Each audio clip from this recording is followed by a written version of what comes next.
chambers in City Hall. If you can't watch, quickly catch up on City Council meetings by subscribing to the Council Debrief newsletter, which breaks down 3 to 4 key agenda items. Subscribe at cityfls.net.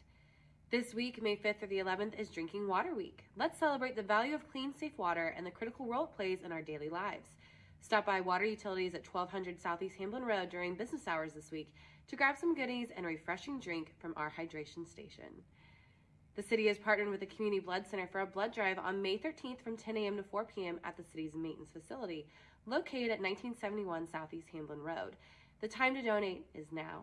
Find a link to register on the city's website. And mark your calendars for this Saturday, May 11th, for the Farmers Market Spring Celebration from 8 a.m. to noon at the corner of 2nd and Douglas Streets. The first 100 kiddos will have the opportunity to decorate flower pots and plant a special flower for mom. You don't want to miss out on the fun. Learn more at downtownls.org. Thanks for listening and have a great week.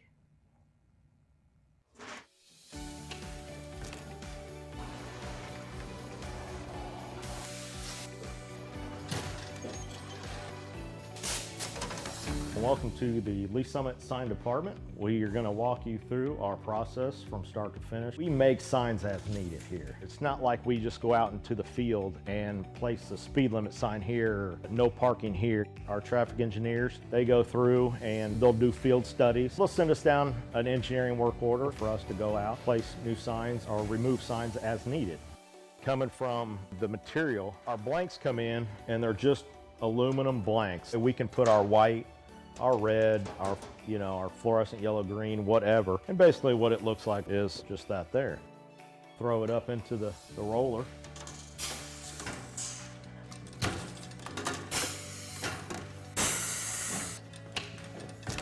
And once we got it covered, take it to our work table here, and Tim will cut the corners, cut all the access off to where it's lined up right. As far as the plotter and the software that we use, there's a street name sign there, and he's gonna go ahead and print that out on the plotter so you can see the plotter and how it operates and runs. There's standards for the height, even just on letters on the sign blank. Basically what we have on the computer there is it's pretty much set up to those. And it goes through, it's got a very small but sharp needle that goes through and cuts everything out, letter by letter. Once that's done cutting, our next stage would be bringing it over here. Currently picking out the sign letters right now. We call it weeding or picking or however you want to call it. Next, putting it on the transfer tape.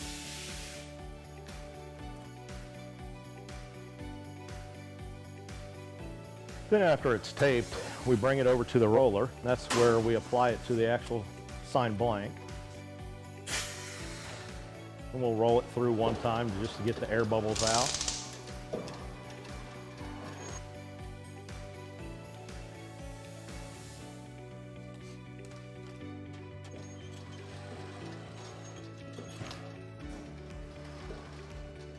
And the last stage is basically just taking the transfer tape off the front of it. And there's a finished product of the street name sign. We'll take you out to the field and show you our process that we go through. We're gonna go out and follow our sign guys and get something installed for you. This is where we check our underground utilities. Tim, you got AT&T? AT&T's back here. Evergy, Google, so we should be good to go. We normally put all of our stuff together out in the field.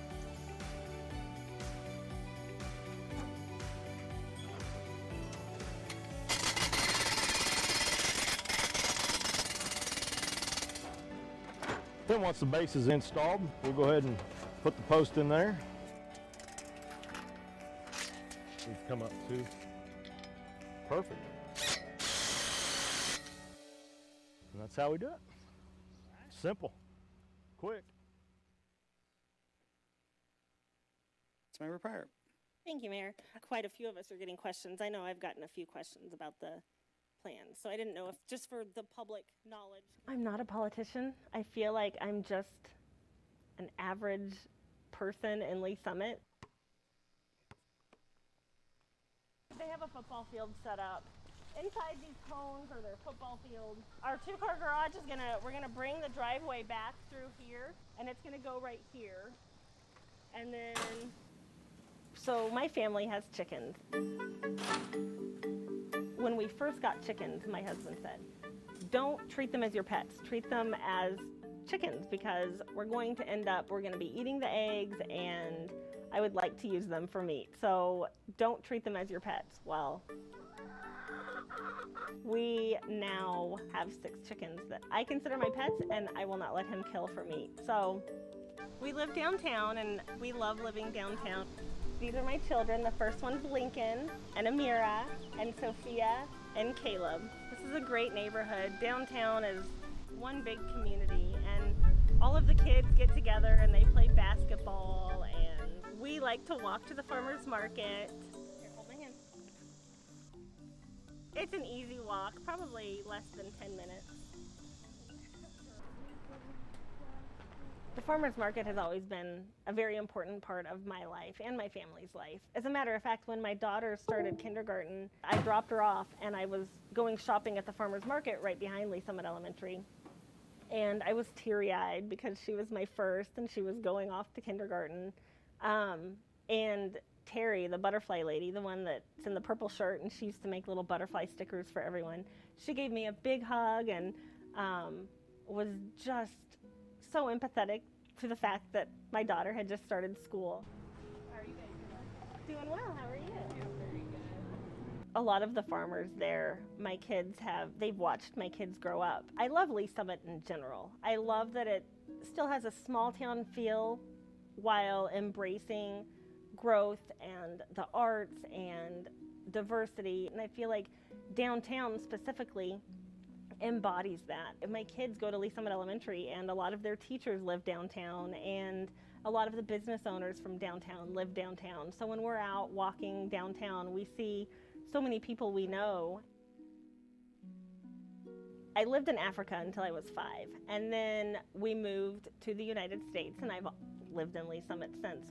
A lot of my childhood, my mom was a single mom and I feel like I was essentially raised by my community and being on council, and it's just such an important way to give back to the community that raised me. I state your name. I, Mia Pryor, Do solemnly swear do solemnly swear that I possess the qualifications that day of April 2026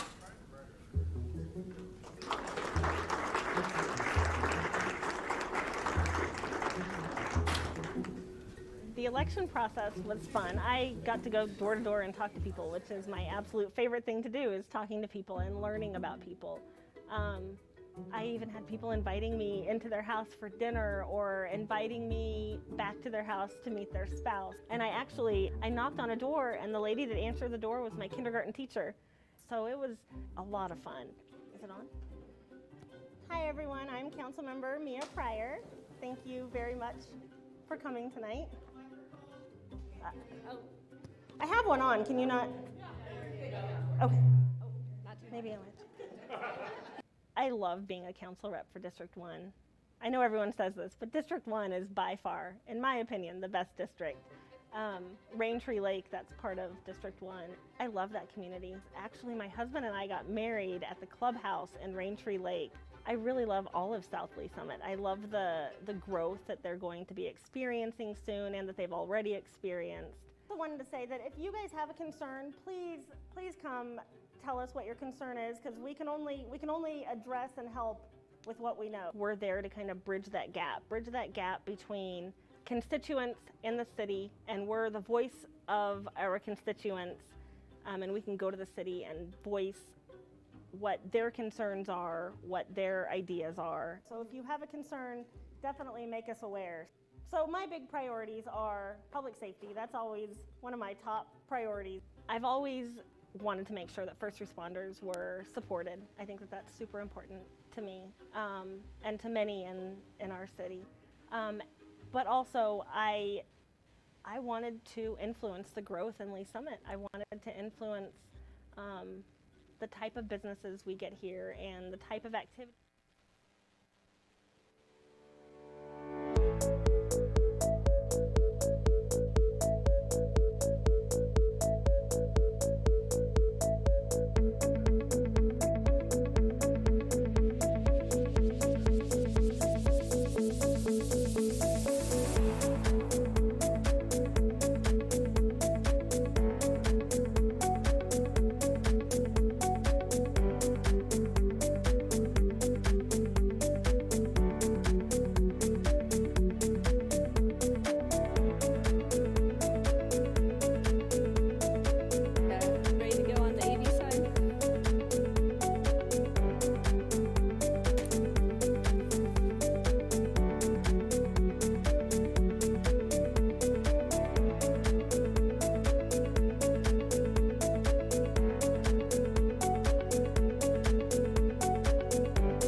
calling to order this meeting of the Finance and Budget Committee for May 6, 2024.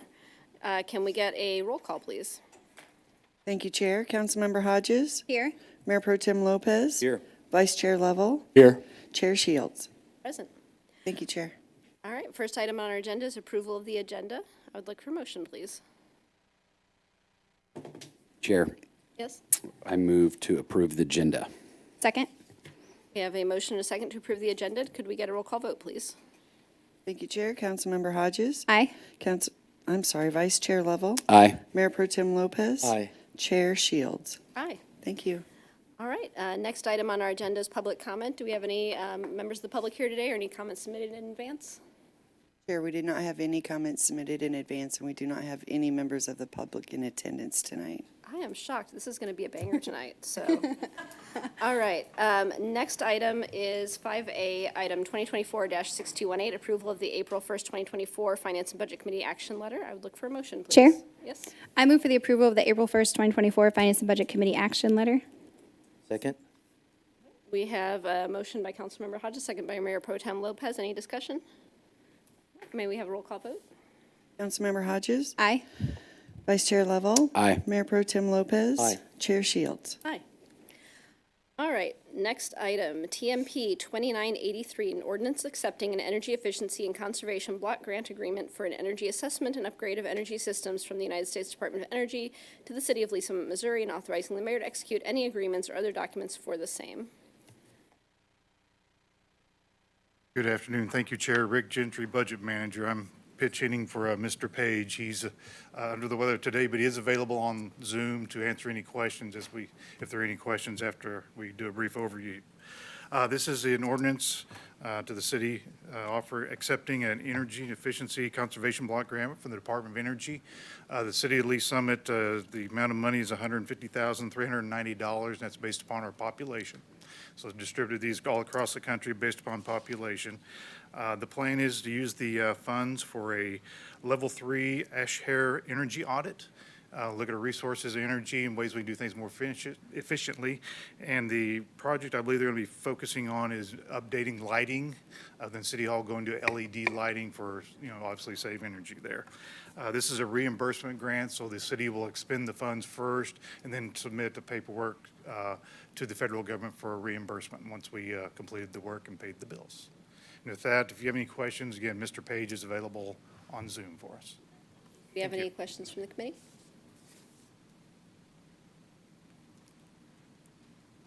And just to clarify, this is the grant just to do the exploratory work, to actually make the changes?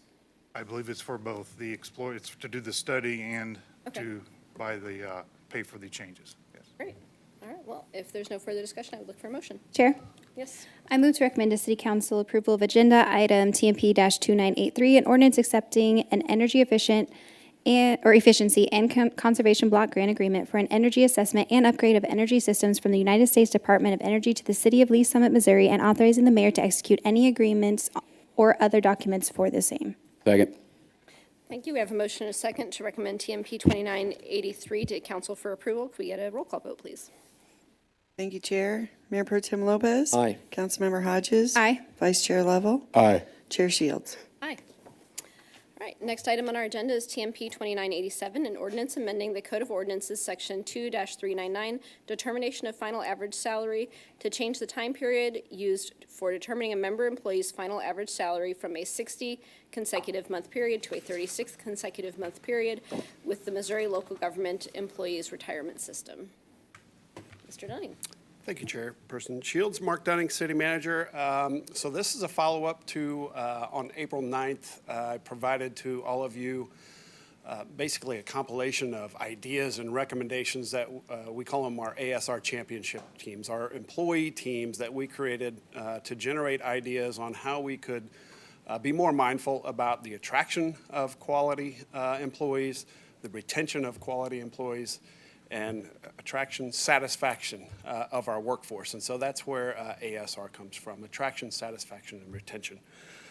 This was, the loggers change was one of the highest priorities coming out of our salary and benefits team. And quite honestly, as we did, get you thinking a little differently when you say, gosh, what are others doing in this space in the loggers retirement program? It caused us to look within the system and look at some comparator cities to see where others were at. And I'd be happy to pull up that comparison here in a moment. But we recognize that changing our loggers program from a 5-year final average salary to a 3-year final average salary does have some financial impacts. And so we did work with loggers to do an actuarial to determine if this change were to occur, what might that impact be? And so that's contained within your packet as well. I'll get right to the point. Looking at that actuarial study, the general fund the financial impact would be about $472,000 to make that change. Our public safety sales tax would be about $89,000 impact, and then all other funds about $116,000 impact. So overall, $677,000 to make this change. Now, that would not just be a one-time change. There would be costs ongoing. But this would be, I consider this an investment in the workforce that would be an ongoing cost, investment in our employees out of this recommendation. So this is placed before you, this committee as a proposed ordinance. I would say there's a process that we would need to follow that is spelled out within the loggers in the state statute.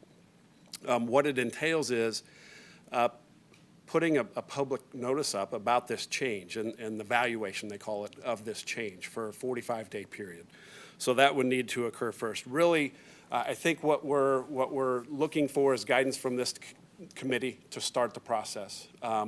Any action this evening would not approve this change at all. It puts in motion a process. So that could put in place this 45-day notice period. After that 45-day notice period, then the council may adopt an ordinance or a resolution to adopt the change in benefits. The effective date of this change would need to be spelled out and be a future month. It wouldn't be able to be just effective immediately. So we would craft that within the ordinance. And then after consideration by the council, adoption, then within 10 days of that, we would need to notify loggers of the change in the final average salary calculation. So that's a little bit of process for you. Couple different ways we could navigate through the process. Could read the ordinance once here. We go ahead and do the public notice and put that out in all the avenues that we would need to. And then nothing would change until we brought that forward to the council as a whole. Another way would be just direction to post the notice, bringing that back through, if you'd like, back through Finance and Budget Committee, just to see if there were any comments or concerns raised. And then with these coming through committee, it could go on to council agenda, having come through a committee and be read at the same evening. So a couple different ways we could navigate if there's a inclination to move forward with the process. So I'll stop there. Would you like me to pull up any of the data that was in the packet? I can tell you as I looked across the comparator cities, and I really looked for comparator entities, I'll say, because they're not all cities. Comparator entities that were in the L6 program, which is kind of the name of the program that we're in, 2% for life, and then a final average salary period of 3 years or 5 years. And out of the 17 that I could identify, just predominantly within Jackson County or within the area, some in Cass, some in Clay, there were 11 that were on, we call it the L6, 3-year final average. Go ahead and pull that list up. Yeah, since I'm talking through it. You bet.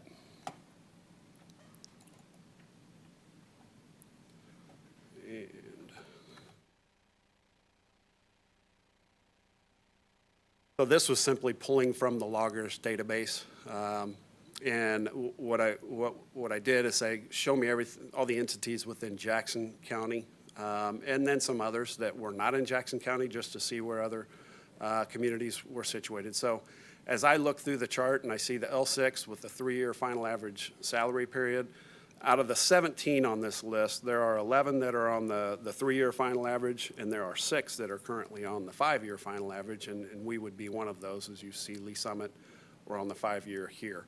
So, out of those that are on the L6 with the 3, there are 3 entities with a rule of 80, which we are not discussing tonight. It's a whole nother level of a program, but what's being considered tonight is just a switch from 5-year final average salary to a 3. There would be further financial impacts if you look at the rule of 80 years of service plus age, and you're eligible for retirement. That'd be a whole nother process that we would need to go through. So that's quick research around Jackson County and some other communities outside of Jackson County. Are there particular questions from the committee? I have a few that I'll go through, but open it up to other members, or is there any data that you want to see first? I don't have questions, more of a comment, but I'll let you ask your questions first. I just had a question about, so for the notice to the public, is that because we're pulling funds from the public sales safety, or the safety tax? Or No, Okay, No, it's not directly connected Okay. to that. It's just transparency, really. okay. Perfect, thank you.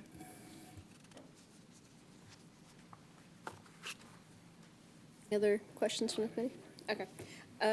So the $677,000 number you threw out, is that the cost this year to make the switch? I just wanted to make sure I was clear on what was going on.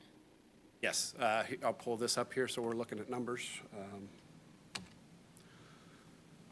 So you can see these are the numbers that I just represented. What would be additional if we were to make this change? Now, I should back up a little bit and let the committee know. I believe it's this item plus the next 4 items are being brought to you in this fashion to give more details because we really went high level with some of these. But you should know that within the budget that'll be presented after these items, these have been factored into our budget. So we're making some assumptions as staff, but we owe it to you to get into the details for each one of these items because they are significant. So you drafted the budget assuming that this would be adopted because you want to be on the conservative side. You want to make sure if this money gets appropriated that you're already accounting for it, right? That's correct. Yeah, okay. And this does cover all employees, core and our public safety employees, and that's why part of this is coming out of the public safety sales tax, is that That's right? correct. Okay. And then the other funds would be enterprise funds, I think water utilities, parks, things of that nature. So the 677, is that, you said that's not the same as the ongoing cost every year, so is there like an initial cost to make the change, and then what would the additional expenses be each year going forward to be on the new plan? Yeah, that's where the actuarial would give us some of those. So I'm just looking at, for core general,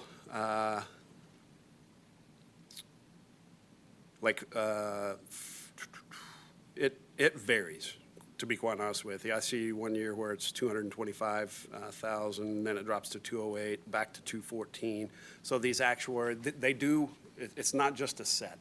We get a percentage from loggers every year in order to set our budget. So these percentages change from time to time. But generally speaking, I'm gonna say that this would be kind of ongoing costs. Well, they would be. They wouldn't kind of be. They would be ongoing costs. So an ongoing cost of an extra couple $100,000, not an ongoing cost of $600,000 a year, but still an ongoing cost in the range of a couple $100,000 a year? I'd say pretty close to the 6. Okay, so. When you add them all up, sorry. Okay, so it's an extra $600,000 out of the budget every year, more or less? That'd be a safer assumption, yes. Okay, I just want to make sure that I understand that it's not like a higher cost this year because we're switching and then it goes down. This is kind of what we're looking at each year? Correct. Okay, no, not a judgmental question. I just want to make sure we fully Yep, understand the way it would work. proposal. Okay. Let's see.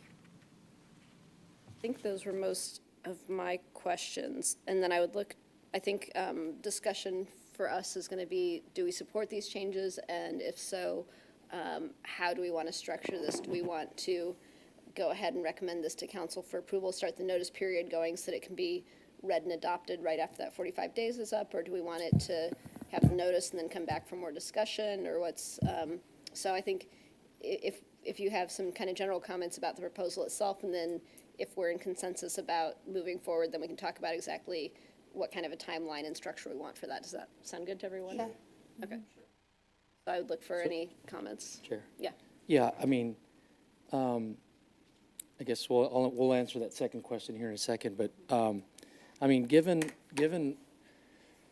where we were not too long ago, you know, the public, the taxpayers continue to support public safety, no tax increase bonds, to provide the best safety equipment and, you know, facilities, 2 new fire stations. I think as a community, I have enough comfort to know that our community wants to continue to support our public safety personnel, not just with the equipment and nicer fire stations, but, you know, where we were maybe 5 or 6 years ago, I would hate to go back to that point where we couldn't recruit or retain good quality firefighters. And I think something like this, I'm totally fine with this process. I know you don't want to know that, but I think it's just the right thing to do for us to continue to stay competitive. You know, after seeing this data, I think it makes total sense. So. Yeah, Brian, you want our opinion on? Yeah, just to see if we have consensus Yeah. about moving forward. Yeah, I'm okay. I'm okay for it to not come back to finance and budget, because I feel if we're not having issues at this point, then we might as well just. But you're good with the proposal to change to the 3-year standard? Yep. I did have a question, just on the public safety sales tax. So I'm just looking at the numbers here. So that's the money generated from the public safety sales tax. Is that correct? That's correct. Okay. And when we passed the public safety sales tax, what were the approved uses for those dollars? Like, is that for salaries? It can be, yes. I'll say the platform that was brought forward was to attract, to train, and to equip. So it's everything from personnel to equipment to training. It's that whole gamut of public safety.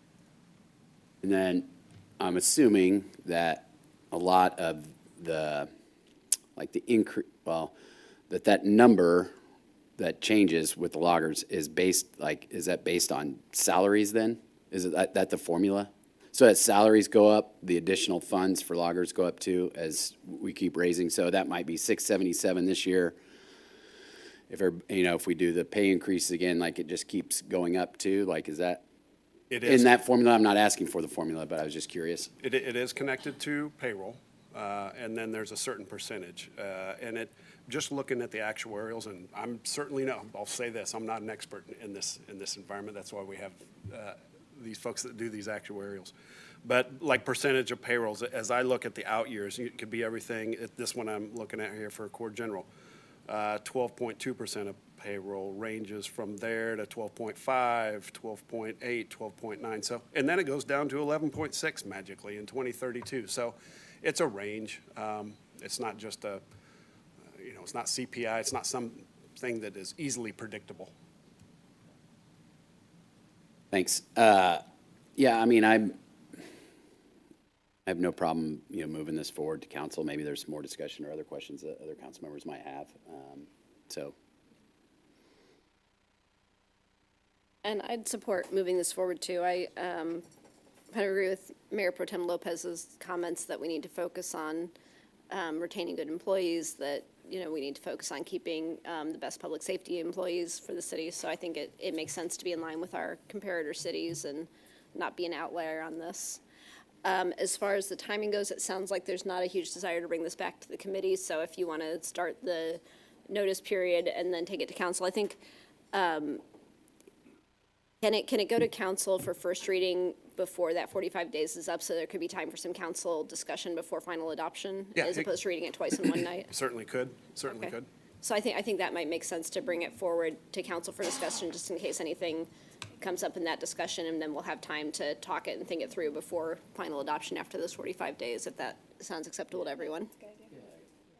And I would note too, I know in our packet we provided a draft ordinance. The thing we need to work on is what would be the effective date, and we can map that out. So July 6th, that's not the first of a month that loggers tells us we need to pick an implementation date, so we can clean that up. Just wanted to make that clear. It wouldn't, there'd probably need to be some revisions to the ordinance, but other than the effective date, we think we've got this. So a question, this might be for our legal side. Would it be best to do a motion to recommend this to council for discussion, since that would have readings, first reading and then second reading separate, or does it matter how we do the motion?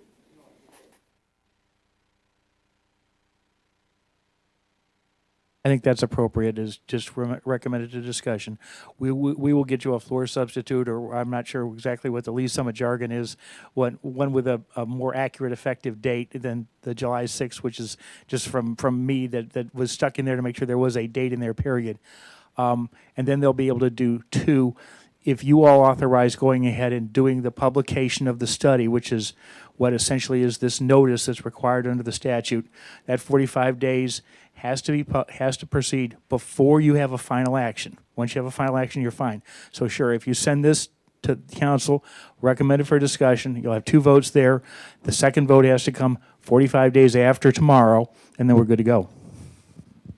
So if that works for the committee, and just to be clear, this isn't saying that we don't all support the changes, just the recommendation for discussion allows it to go to council for first reading separately, so then we would have first reading discussion and then second reading after the 45 days. So if that sounds good, I would look for a motion. Chair? So I have a question though. Yeah, sure. So just to clarify then, so we are not recommending to full council that we're in agreement with the process at this point? Or is just the general consensus enough? Okay. So by doing this, we kind of establish the framework for how that discussion will go. Okay. I just wanted to make sure you're okay with that timeline if we do it that way. Yeah, and maybe if I repeat what I think I'm understanding. Comfort with putting the public notice out and starting that process. That could happen tomorrow. And then we would bring forward this proposed ordinance coming through committee only as a discussion, not for coming through committee for It would go 2 for readings. first readings. It'd go for Yeah. first readings for discussion, and then that would at least put it on the agenda and have that awareness, and then we wait the 45 days after I think we're good.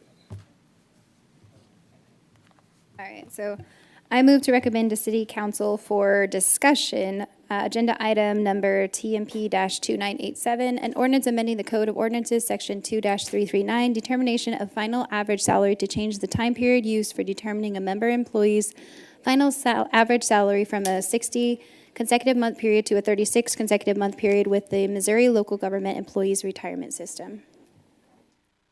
Second? Thank you. We have a motion and a second to recommend TMP 2987 to council for discussion. Can we get a roll call vote, please? Thank you, Chair. Vice Chair Lovell? Aye. Mayor Pro Tem Lopez? Aye. Councilmember Hodges? Aye. Chair Shields? Aye. All right. Next item on our agenda is TMP 2988, an ordinance amending the Code of Ordinances, Section 2-2, city holidays to add Juneteenth and Veterans Day as official city holidays. Mr. Dunning. Thank you, Chair Shields. Mark Dunning, City Manager again.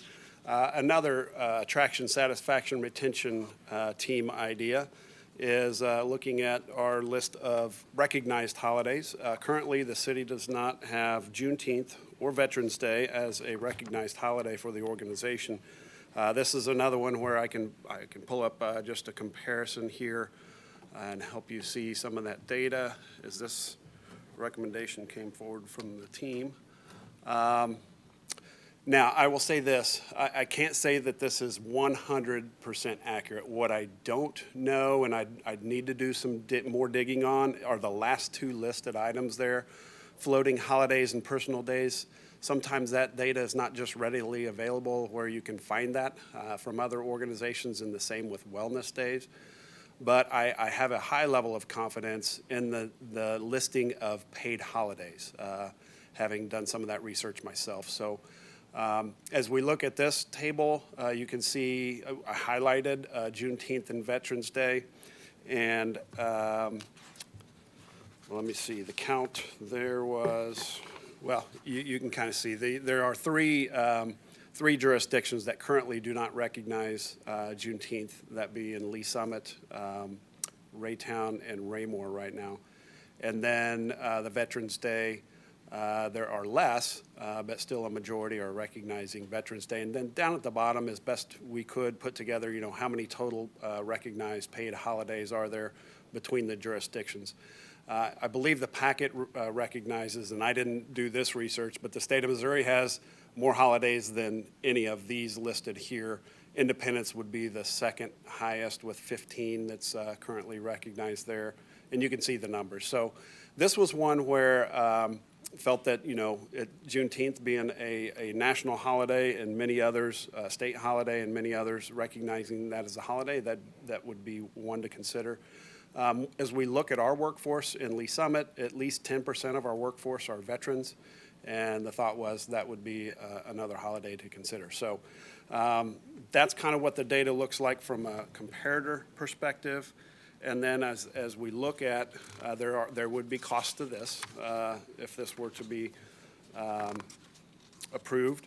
Out of the general fund, and I don't think I have a sheet on this, but I have the data in the packet. Estimated cost, if the two holidays were added, would be general fund $98,000, parks would be $21,000, and then water utilities would be about $700. And that is a financial impact because since it is a paid holiday, we still have a lot of services that are being performed, so we need to recognize that if we were to implement this. So I will stand for questions if there are any on this proposal. Any discussion? Oh, sorry. Let me mention this. If this were approved, that would mean Veterans Day of this year would be a recognized holiday, and then Juneteenth the following year. This is one that a lot of these proposals we wanted to consider as we were going through the budget process. So that's the way that would work if it were to move forward. Our fiscal year doesn't start until July. July 1. Yeah, okay. Do you have any questions or discussion? I mean, I just have a comment more so, or preference. I feel like where I stand is I would prefer I'm 100% in for Veterans Day. Juneteenth, I'm not quite there yet on that one. So I'm about 50% the way there on this one. But if Veterans Day, 100%. Juneteenth, I'm a little skeptical about. I hadn't given any, kind of agree with the comment Councilmember Hodges made, but this might just be a discussion for full council as well. We all three have our own perspectives, but let's just have an open discussion with the whole council. I was just in general,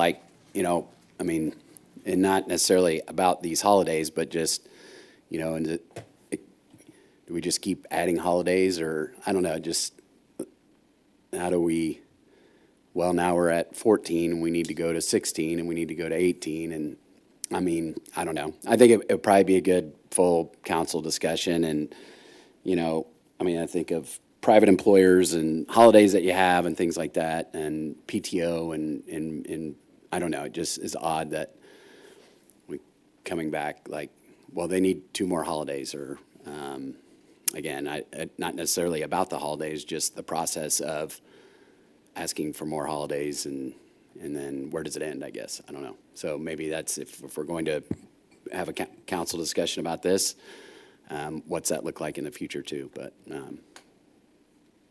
so I guess we'd recommend to council for discussion again. Is that? Yeah. Okay. Personally, I would support this proposal. I look at this as kind of 2 prongs in employee retention. The loggers change, the pension changes. That's a long-term outlook for long-term retention. But there's a lot of folks, especially early in their career, that you tell them they're going to get a pension in 40 years and they really don't care. But you tell them that they get 2 extra holidays. And I think that does actually impact when folks are choosing where to work, looking at that kind of schedule. So I think just even leaving aside the merits of any particular day off, I think it's a good way to attract and retain employees. And I do look at what our comparator cities are doing. And if someone's looking at, Blue Springs and they get 2 holidays that we don't get, like, that's just an extra attraction to go there as opposed to Lee Summit. So I think it's a good idea. I get Juneteenth off at my job, but it's just nice, get an extra holiday. So I think folks would enjoy it, but it sounds like we don't have a really strong consensus on that. So I think sending to council for discussion and see where everyone falls makes sense. So if that's kind of the consensus of the committee, I would look for a motion. Chair, I move to recommend to City Council for discussion TMP-2988, an ordinance amending the Code of Ordinances, Section 2-2, city holidays to add Juneteenth and Veterans Day as official city holidays. Second. Thank you. We have a motion and a second to recommend TMP 2988 to City Council for discussion. Can we get a vote, please? Thank you, Chair. Councilmember Hodges? Aye. Mayor Pro Tem Lopez? Aye. Vice Chair Lovell? Aye. Chair Shields? Aye. All right. Next up, we have our presentation on Microsoft 365.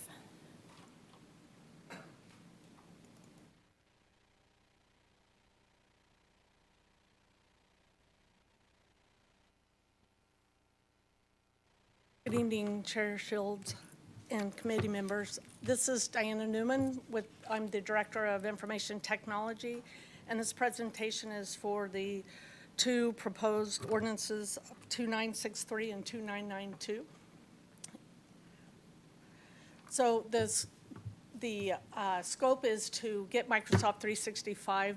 Everyone's familiar with Office 365, but this brings together the security with cloud services and cloud apps, as well as storage and collaboration tools. We were looking at different individual products for security, but by taking advantage of the Microsoft 365 security stack, we can improve our Active Directory and some of our cloud app security, along with Microsoft Intune, which kind of gives us the ability to secure web apps in general. It also strives to give us one source of truth for account management and improve overall security. The 2 partners we're looking to utilize are through co-op agreements. SHI is who we typically buy our software. We are a Microsoft shop, and they are currently a Microsoft reseller. Converge One we utilize for many of our consulting and professional services for security and just for overall implementation. So we were leveraging that co-op agreement as well. However, we did look at both companies and got quotes from them based on their contracts and their ability to purchase licensing. And we chose to utilize both of them. Again, one for the software agreement, Microsoft software agreement, and then the other one is for the actual implementation of the software. So most people are familiar with productivity apps, Word, Excel, PowerPoint, Outlook, OneNote, and Publisher. These are very common apps. They would be provided as a cloud service, but you can also download them locally. Depending on which license, you can put them on multiple devices, including mobile devices. We also have the security management, which is very important these days. As we see even within the region, cyber attacks occurring. This puts us into managing some of our practices more in line with best practices, and as some of the vulnerability scans that we have on a regular basis, we continually improve our security. And the security stack with Microsoft 365 gives us that capability. So it not only does user accounts, it also helps us with endpoint security and then just identity and access management overall. But the cloud access also allows, as we go to more hosted solutions, it provides more security for those applications and brings them all into more of one source of truth. We know we're utilizing, legacy applications. So if we have to maintain an on-premise account directory, Active Directory, it can work in a hybrid environment as we better improve the overall security. The other advantage is storage. It gives us cloud storage, and that is through OneDrive as individual. So wherever you're at, you can access it through your cloud account and get to your files, whether it's your local, which today most people would know as their H drive, would become OneDrive, and then SharePoint Online would eventually, as we better manage our information and move it to SharePoint, it gives us access, again, with mobile devices as well as our laptops. The other thing is the collaboration. Today we use many different solutions, but we would standardize on utilizing Teams, so it allows more collaboration across all entities. And then also it gives us the ability to utilize reporting tools. Again, that depends on license profiles, and I'll share some of that. SharePoint also could potentially eliminate many of our storage solutions being used, but also give us the ability to utilize it for forms and organizing information and potentially replacing other apps such as Laserfish and forms management software. The security is probably the biggest priority and probably the most important as to why this is the timing of it.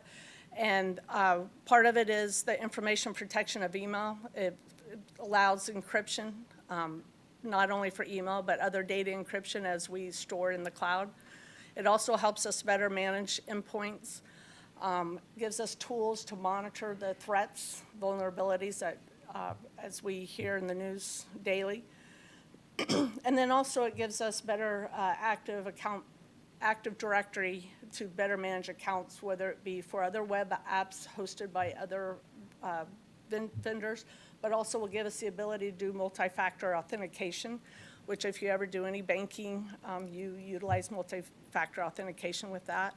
And it is required in some of our certifications, so with our business entities, so we want to move forward in that direction. And then also just as you look at identity and access management tools and data loss prevention, gives us the ability to audit and oversee that information. As I was saying, most people are familiar with the productivity apps, but it gives us more access to those.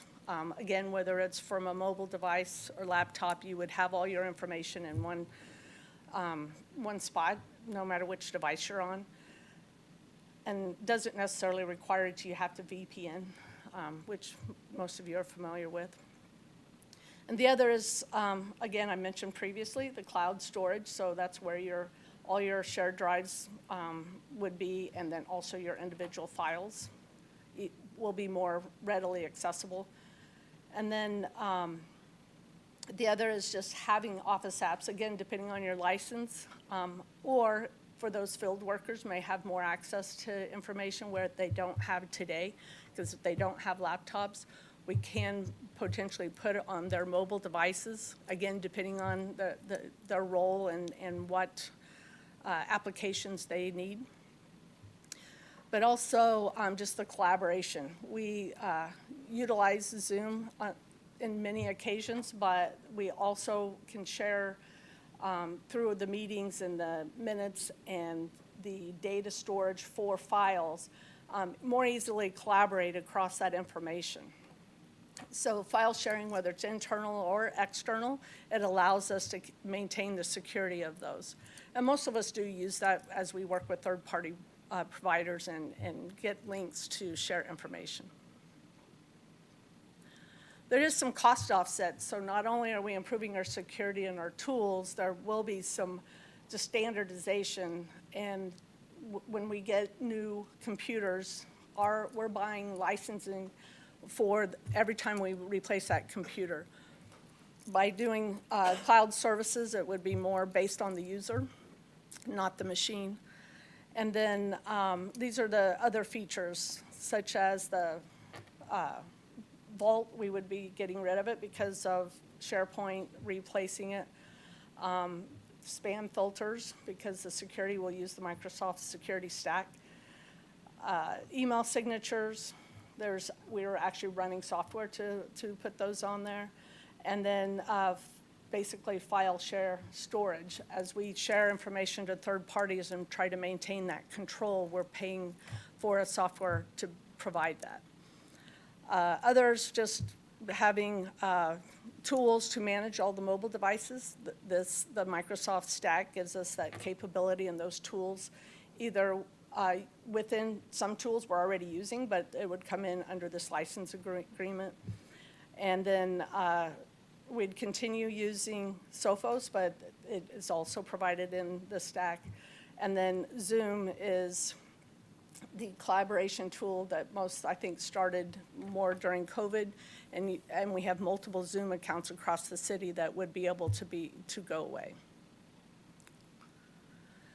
So the costs broken down, we're looking at different types of license profiles, and we estimated based on the current use of the applications and software. So if you look at the top one, Intra ID, that's more or less providing accounts for accessing our environment that aren't user-based. And then the different low profiles are different applications that are included in those licensing, and they also have different security profiles. So for example, an F3 license, it would be a field worker who only would access through a mobile device, not necessarily a computer. So the cost of those are a lot lower. But today, most of those do not have access to emails or access to information directly because of the cost of accounts and not having a laptop to install that on. So therefore, we're opening up more collaboration, and also these licenses will integrate with the new ERP system, and all employees would have access to their information through the ERP and would be provided through some of these licensing as well. So the first year cost is $316,000, and what it is less than in the outgoing years is we don't have 300 of the licenses for F3 coming online until the second year. And then also the first year we have the services to help implement it, which is with Converge 1 at $73,000. We do believe in the out years 2 and 3, we will be transferring information. We believe we need to clean up some information before we transfer it to the cloud. But then once we identify that, then we can do mass migrations, and we're looking at potentially having Converge 1 with that once we define that better. Software costs offset, as those software packages I mentioned is around about $90,000 a year. Again, that is just applications that we know we can get rid of, but there are other benefits such as on-premise storage, servers, and just labor involved in being able to support all the apps and improving our overall security.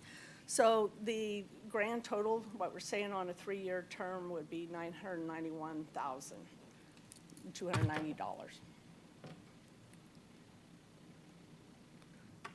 you have any questions?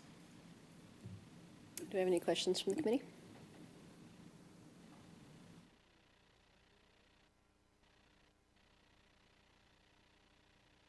I think this is great.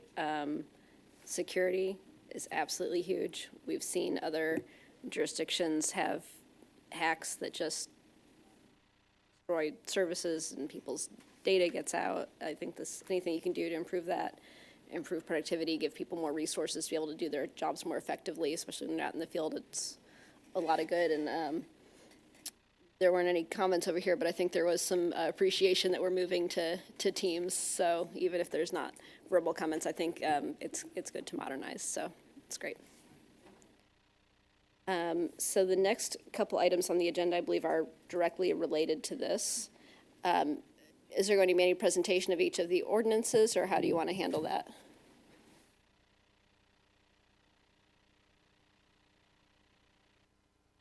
So next item on the agenda is TMP 2963, an ordinance approving a Microsoft Enterprise Agreement, government through reseller SHI Corp. for a volume licensing program and the purchase of cloud services and software licenses under one agreement from Microsoft 365 and authorizing the city manager to execute the same for the city. Chair, the first ordinance is for a Microsoft license agreement, and SHI would be the reseller. So it'd be to enter into the license agreement. Yes, the second ordinance would be for the implementation services with Converge One. We have any discussion on TMP 2963 regarding the license? If not, I would look for a motion. Chair, I move to recommend to City Council approval of agenda item TMP-2963, an ordinance approving a Microsoft Enterprise Agreement government through reseller SHI Corp. For a volume licensing program and the purchase of cloud services and software licenses under one agreement for Microsoft 365 and authorizing the city manager to execute the same for the city. Second. We have a motion and a second. Move TMP 2963. Thank you, Chair. Vice Chair Lovell, Aye. Mayor Pro Tem Lopez. Aye. Councilmember Hodges. Aye. Chair Shields. Aye. All right, that item passes. Next is TMP 2992, an ordinance approving the statement of work for professional services to facilitate the implementation of Microsoft 365 by Converge One and authorizing the city manager to execute the same for the city. Do we have any discussion on this item? If not, I would look for a motion. Chair, Yes. I move to recommend to City Council approval of agenda item TMP-2992, an ordinance approving the statement of work for professional services to facilitate the implementation of Microsoft 365 by Converge One and authorizing the city manager to execute the same for the city. Second. Thank you. We have a motion and a second to move TMP 2992 to council with recommendation of approval. Can we get a vote, please?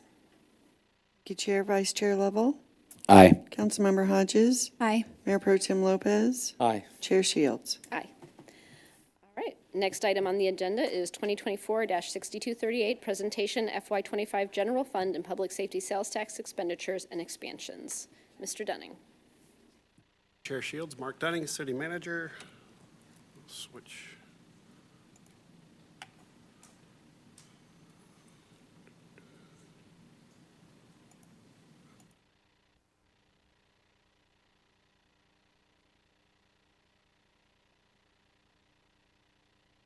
Okay, thank you, Chair Shields. Mark Dunning, City Manager.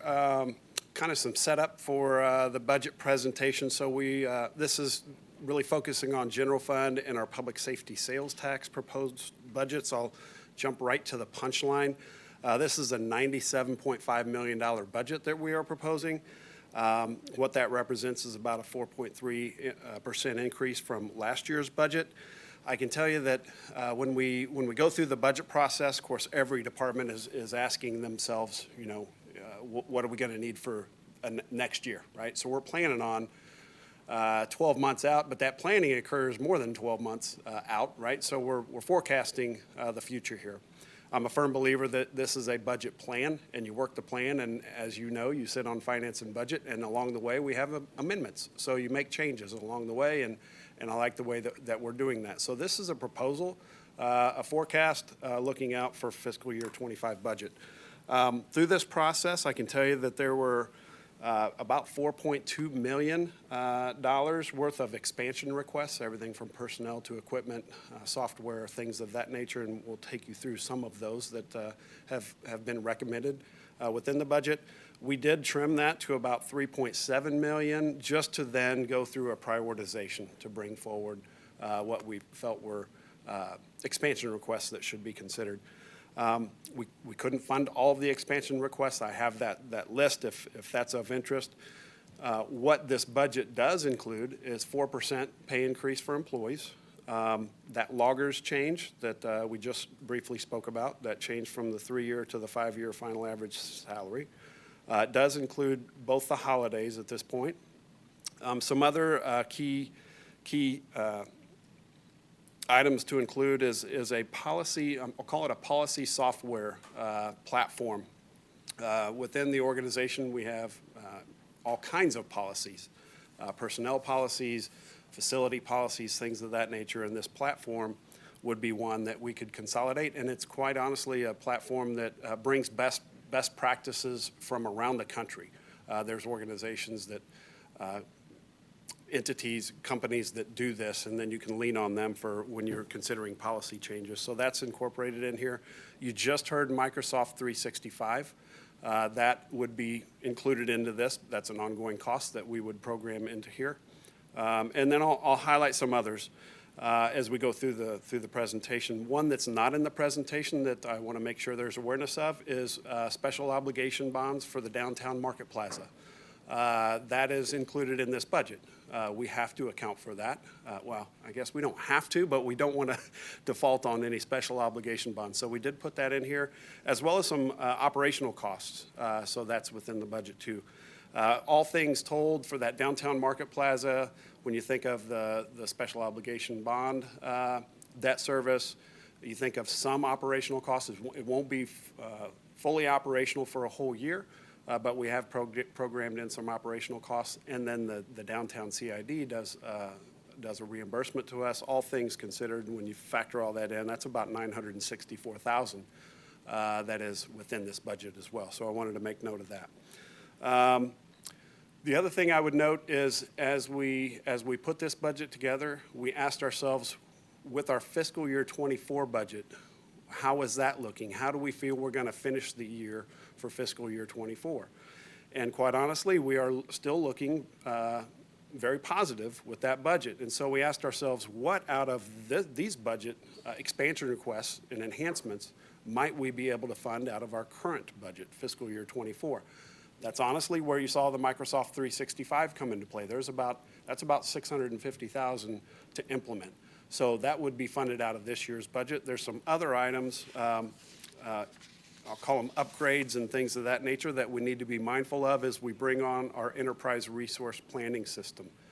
That's what we call a fuel master upgrade. So the way that our fuel pumps connect and share data so that we're billing departments correctly and accounting for things. So that's one that out of that $785,000 we can fund out of this year.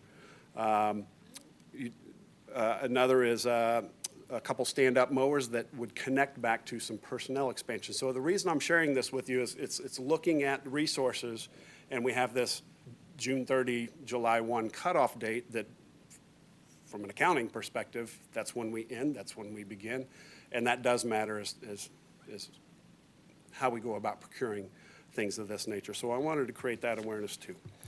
So with that, I'll jump in.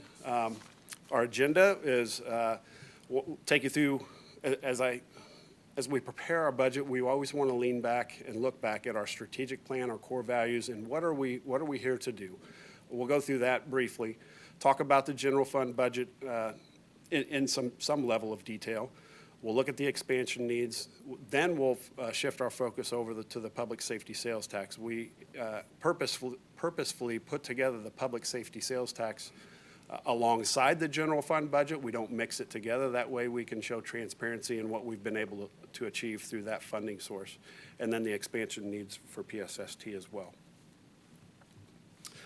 Speaking of our strategic plan, I can tell you that our vision that was set by the mayor and the council is a vibrant community ensuring the finest quality of life for all generations. So what that speaks to me as a city manager is we want to provide the best service that we can to our stakeholders.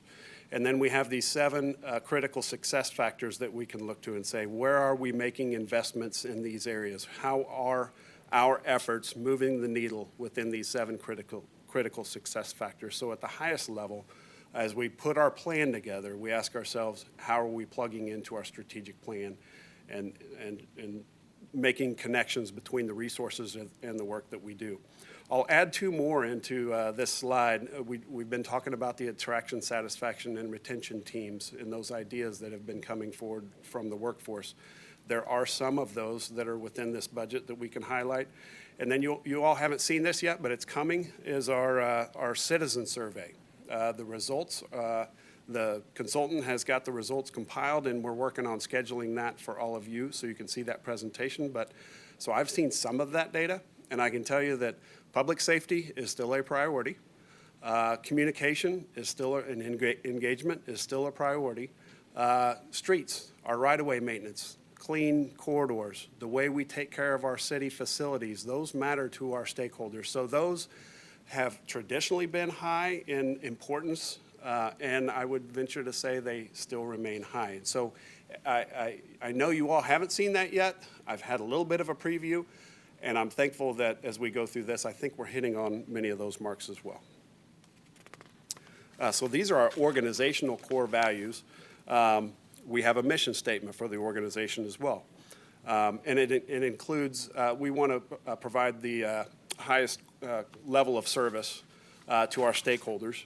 And we do that by using creativity. It really, the quote or the message is to enrich lives in our community through creativity, collaboration, and commitment. So as I talk about, with new employees, as I talk about our organization, as we do our performance reviews every year, I think, what are we doing in creativity, collaboration, and commitment? And then these core values here: stewardship, service excellence, and integrity. We lean on those. To me, this is how do we go about our work? What's the approach that we take to our work? And then are we aligning resources accordingly there? So high level, what do we lean on? What do we look to as we consider the resources that we would like to bring forward in our budget? This evening, what we're focused on is the two yellow dots there, our general fund, and then special revenue funds. The ones that are highlighted in white, those will come before the Finance and Budget Committee on June 3rd. One that is not on here, a presentation that I believe is set up for May 20th, is what we call our Business and Industry Fund. That's the hotel tax. And that's a dedicated revenue stream. And right now, that would be the Downtown Main Street organization coming forward. We talk PSAs, public service agreements. So that would come at a May 20th meeting. That May 20th meeting could be a follow-up to all this general fund, these presentations that we're making this evening as well. So that's kind of what we're focusing on this evening is general fund and public safety sales tax. It's important to look back and just say, where have we been in order to understand, where are we headed? And so here you can see these are actuals from our fiscal year budgets, and you can see how it's grown. And if you think about why it's grown, I think about how we've modernized our revenue streams between use tax, between the marijuana tax, between the reallocation of the debt levy, things of that nature, public safety sales tax. So you can see our revenues have grown, but so has our community, so have the demands on services. So what you see here is a couple notes to these. In fiscal year 23, you can see that our revenues were 91 million, our expenditures were 82 million, and we did some transfers in there. That was intentional. Some of those transfers included, I'll call it a little bit of a cleanup with our airport budgeting. There were some adjustments made from an insurance and claims and damages perspective, and then some funding allocated to the Downtown Market Plaza project. So that was some of those intentional investments made in fiscal year 23. And then likewise in this year, fiscal year 24, you can see our expenditures are projected to be less than our revenues, but we've made investments, and this is where you're seeing those net transfers. The funds have not been completely expended in this case, but they're in an account, if you will, to utilize for a certain purpose, making an investment. So there's about 9.8 million that we have chosen, and I say we, this council approved, to invest in the Downtown Market Plaza as well. So while it looks like, yes, we're doing well, our revenues are exceeding our expenditures. I think the last 2 years that you've heard from me doing the budget presentation is, let's put our unallocated general fund reserve to work. Those are resources that we can put to work, and that's a reflection of that. So that's a high-level look at our general fund history. And with that, I'm going to turn it over to Rick Gentry to go through some of our high-level general fund expenses and trends that we've been doing.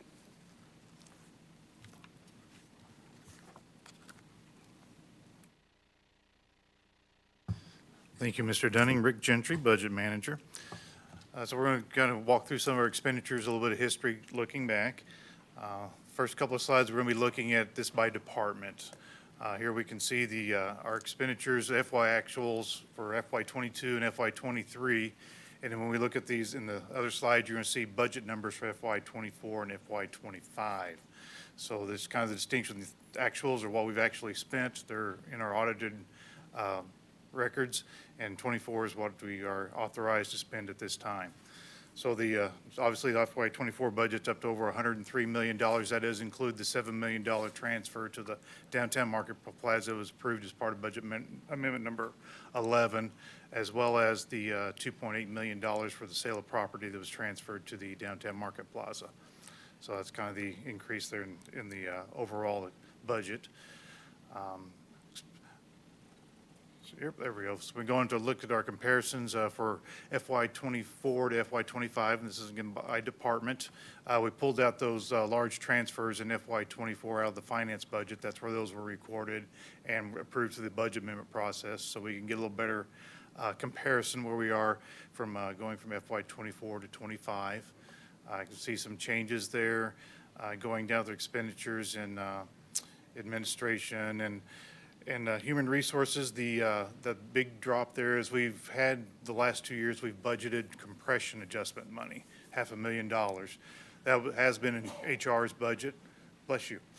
We're moving that to admin's budget, and we reduced the amount of that compression to be used because there is the moving forward a plan, to have a look at, do a study to see what we want to do with payment and our job classes moving forward. So we still included that in the budget. We moved that into administration and out of HR. So that's why there's a significant drop in human resources. Again, you can see that the growth in our public works and law enforcement and fire. Finance, again, part of that large growth is we took the transfer out in FY '24, but each year when we do the budget for our non-general fund programs, our internal services, the first year when we add those new positions or a piece of equipment in those internal service funds, we go ahead and expense that out of the general fund the first year. And then we transfer it. So that's part of the transfers you see on the page with the transfers. So that is put under finance, so that's why we see a little increase, the 1.8 million. So that 1.8 million in finance, that increase, a lot of that is the, I think it's $375,000 for Office or for Microsoft 365, the placeholder for the special obligation bond payment. So that money we've just kind of have placeholders under the finance budget. So that's a large part of that that's included in finance. Here we can see kind of from a graph perspective, larger departments, obviously law enforcement and fire are largest departments as far as the number of staff and expenditures that we have, and those large expenses in finance. And in personnel categories, this is looking at it. So this is looking at taking those same numbers and looking at it from how we spend the money as an organization. You can see in FY '22 and '23 it's pretty flat with personnel expenses. That's because we were having challenges hiring staff at those times after post-COVID. The job market was very tough. So those kind of flat those 2 years.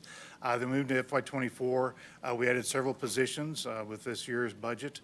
And then the FY '25 budget moving forward, that includes the additional expansions that have been approved or will be recommended for approval later on by Mr. Dunning on a future slide.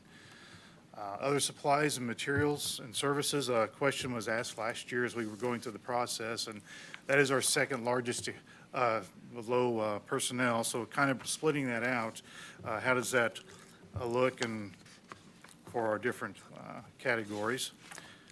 So under the charges, and those are things where we pay like memberships and advertising, paying for postage. Those types of things are bad debt that we do those adjustments. That's about $8.5 million of that, just under $15 million at $14.9 million. Supplies accounts for about $2.2 million of that $15 million. So that's anything from rock and sand and salt for snow removal, the roads, consumable tools, uniforms, and apparel so it's about $2 million. Our services is the next piece. It's about $4.2 million.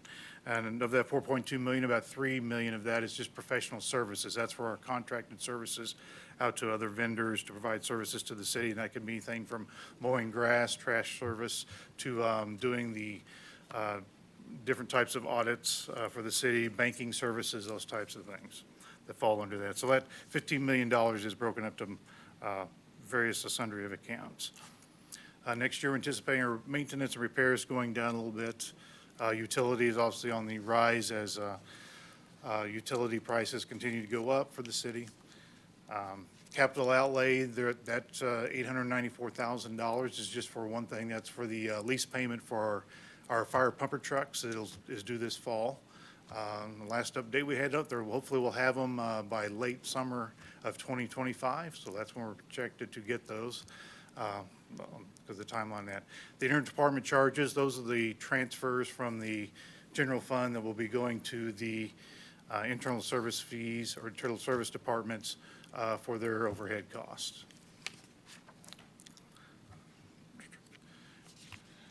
As you can see, the changes in FY 24 to 25 in the budget, going up slightly, and the personnel services about 3%. Other supplies is just a small increase. So departments that did a very good job fine-tuning their budgets there. We did see an increase. One of the ASR items recommended was, the opportunity, providing the opportunities for staff for training and growth within their departments and in their roles in the city. So a lot of the departments did an excellent job increasing their budgetary request for some training and travel for their staffs as well. Down at the bottom, that transfers out, so you see a large increase. That's just the kind of just because of the amount of increase in there for the transfers there. Again, the personnel, that's obviously the largest part of our budget. It's accounting for about 64% of our budget this year, with the other supplies and materials coming in second, and the charges to our other departments that we pay out to the other departments to support them being the next one. Any questions about kind of the overall expenditures and the budget? At the public hearing, we'll have it broken out by department and go through by department in detail how they're split up within the departments. Here's kind of looking historically over the prior actuals and current budget. You can see if you take away that greenish bar at the top, which are the transfers, have been large transfers last year and this year. You can kind of see we're not doing a lot of peaks and valleys. It's been gradual growth in our expenditures overall in our budget. All right, I'll turn it back over to Mr. Dunning. He's not going to go through the expansion requests that have been included in the budget. He's mentioned a couple of the ASR items, and he'll kind of go over the others. Thank you, Rick. Okay, so these are expansion needs that we consider, they're non-personnel. So we've talked about the loggers. You can see that amount there. That's within the general fund only. So that is contained within the budget. That was traction, satisfaction, retention. Same thing with the holidays, that portion within the budget. The policy management platform. So think of Excel, think of managing work. Think of managing data through the use of Excel. This is very similar to Excel, but more powerful. I have not had the opportunity to experience it yet, but we've been piloting a program called Smart Sheets, and that's a project management tool. And it does wonders with regard to data and project management. And so that is a platform that we feel very comfortable with putting into motion across the organization, and that cost is reflected there in order to do that. Microsoft 365, we talked previously about. This would be that ongoing cost programmed into the budget, and there are, I think you heard the different platform for video conferencing, multi-factor authentication, it's cloud-based, things of that nature. Continuing on with that kind of that security, you see 27,000 there for network detection. This would be following recommendations from Homeland Security and some of these other evaluations that we do with our network, our systems, and we want to make sure that we're staying on top of that. So that's a cybersecurity network detection component that we would put into place. City View Workspace in Development Services, so that is the platform in which we manage land use, zoning, building permits, business licensing, code enforcement. That's that platform that contains all those functions. So that's a significant upgrade to that system, which we need. It would also allow us within Public Works, if you're familiar with the term see-click fix, and that's one where folks can report potholes and concerns to the city. That system connects directly into a different product called City Works. So right now what we do is we manually take those that need to go to code enforcement, and we manually transfer those into those systems. With this platform, it could be integrated. So there's benefits to that. And then the last item there, you can see costs related to new positions. So think of computers, equipment, and things connected directly to personnel expansion requests that'll be on the next slide there. So any questions about the non-personnel expansion items that are before you right here?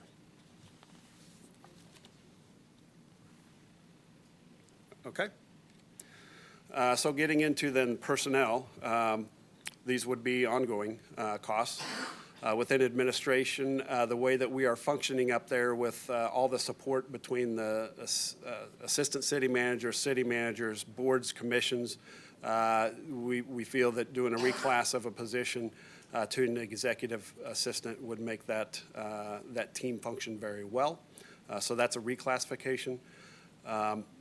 Audiovisual production specialist, this would be additional hours. Currently, our AV production specialist is about 15 hours a week. This would double that to 30 hours a week, and there's benefits in doing that with everything that we're doing with our AV systems. Even to the extent of doing, the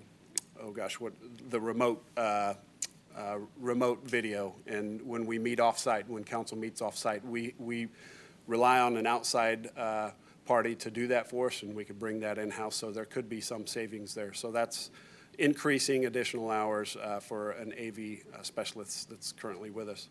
Within police department, taking an administrative position and turning that into a hiring specialist. I think you'll hear from Chief Forbes, and you may know that it is extremely difficult to find law enforcement folks in that profession right now, and we do have openings, and so this position would be working very directly with our HR department, but really kind of, I'll say, shaking the trees, trying to get folks in the door within our law enforcement.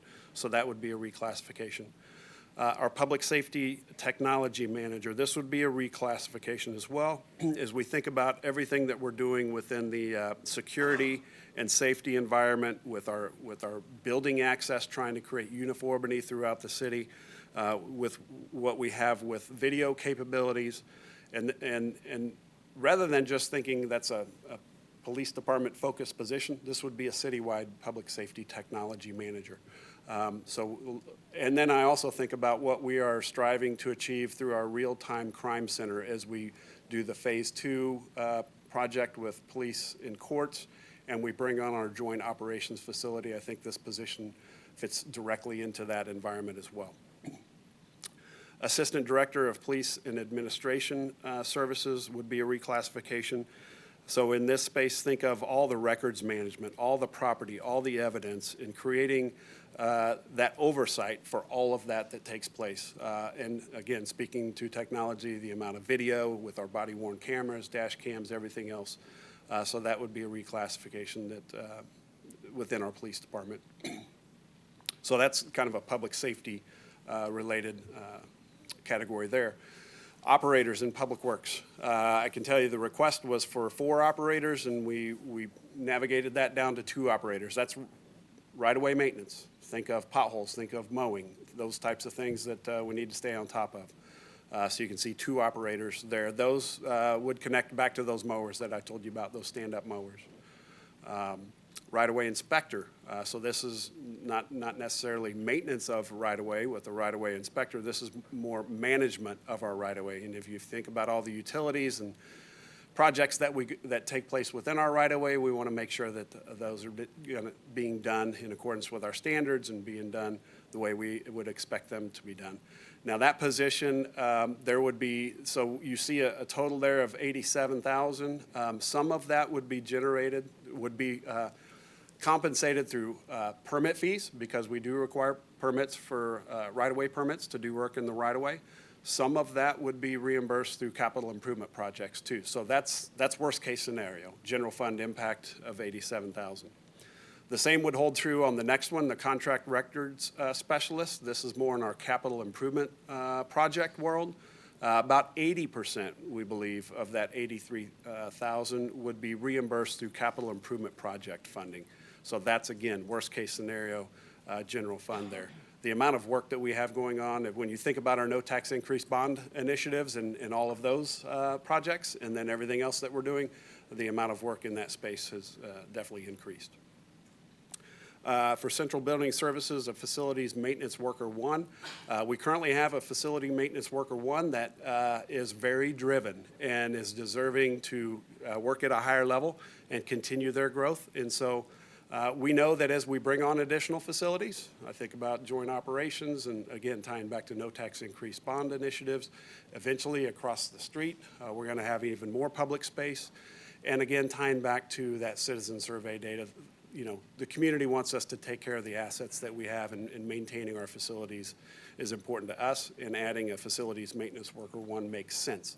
That would allow, quite honestly, we do have facility folks that are, as we're up having contractors work on our air conditioning units, you may have somebody that needs to just be there and help them out. This position would be that person that could do that, rather than having even more advanced technical folks filling those roles. So that's what that position entails. Pretty direct, cybersecurity manager, right? Putting more resources to the protection of our systems, our data, when it comes to cybersecurity. Very high priority for us. And then out in our fleet environment, fleet maintenance technician. So this would be a position, think of more of the quick lubes, quick repairs, so that our full-fledged mechanics can be working on other more complex matters. So that would be the addition of that position, to do more of that rapid turnaround, so that we're not tying up our mechanics on some of those more routine types of service requests. So what you see there is that 691,000 in personnel. So overall, this gets to that 2.2 that we feel would be priorities, expansion requests, 691 in personnel, and then that 1.5 in non-personnel, for a total expansion of basically 2.2 million in this budget. And with that, I'm going to turn it over to Eric to quickly go through what it looks like from a revenue perspective.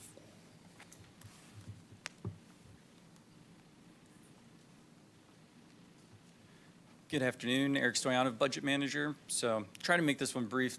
We've talked about this last month, so just more of a high-level overview, but since we have to pay for all of these items, we need to recap. So property tax, we've been seeing pretty strong growth this year, up 6%. Actually, in the past few years, we've been seeing in excess of 5% growth in the property tax category, which includes property taxes for Cass and Jackson, replacement tax, and then payment in lieu of taxes for those LCRA and Chapter 100 projects. So expecting about 3% growth for FY25. Sales tax is another one. Sales tax, the growth is still about 2%, not as high as we've seen in recent years, starting to come down a little bit. Use tax is more than made up for it, currently about 40% up year to date. So overall, that category is really strong. Actually looked at it earlier today, and FY22 and 23, the sales tax, use tax breakdown was about 85-15, and this year it's actually up to 80-20. So having that modernization of those revenue sources and the use tax in place has really helped us. This number also includes that marijuana, the 3% additional marijuana tax. We can't break that out separately because there are too few dispensaries in the city, so we can't disclose that. But that number is included, which brings the sales tax growth number a little bit higher. Franchise tax, the two biggest drivers in this are electric and gas. And so electric is kind of the big question mark for this one, because we have those new rate plans with Evergy. Obviously, in summer months, that's when we start seeing more of the electric usage, and so that's one we're keeping a close eye on. You know, Evergy's mentioned they expect it to go down for a lot of customers. We're waiting to see as the data comes in. Also includes telephone and cable, which have been declining, not as steep of a decline as we initially expected. So they've been coming a little stronger, but overall franchise, not a huge growth area. Motor vehicle, that's one that it's been growing steadily, mainly because of motor vehicle fuel tax. There's another fuel tax increase set for July 1st. It's supposed to go up another 10%. That's really been carrying this category. Motor vehicle sales tax had been holding on pretty strong. It's one we've been keeping a close eye on, just given where rates are at and the cost of borrowing. The past few months have been a little bit down, so kind of keeping a close eye on that. And then licenses also makes up that category. But really the big driver that's given us good growth has been that motor vehicle fuel tax in recent years. And then other taxes, that's the cigarette tax and the intangible. Cigarette is kind of like cable and telephone, steadily decreasing, so pretty much a standard decrease every year.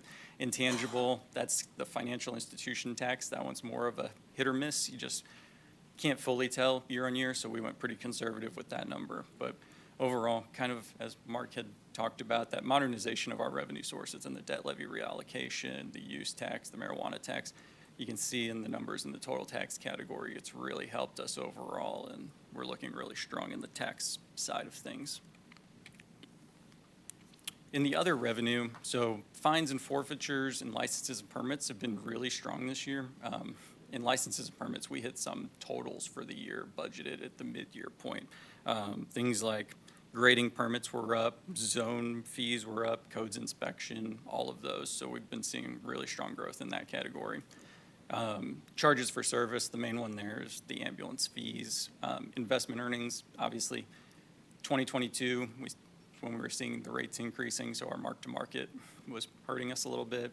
It's shifted, so we're seeing better investment earnings there, also earning more interest on our investments. In FY25, we don't have any planned sale of property, so that's not included. So overall, about $19 million for the FY25 budget in that other revenue section.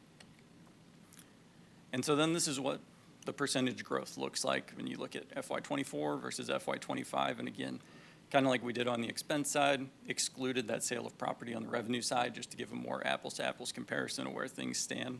And so looking at about 2.7% growth overall, which is well in line with what we've been seeing recently, been seeing in excess of 3, 5.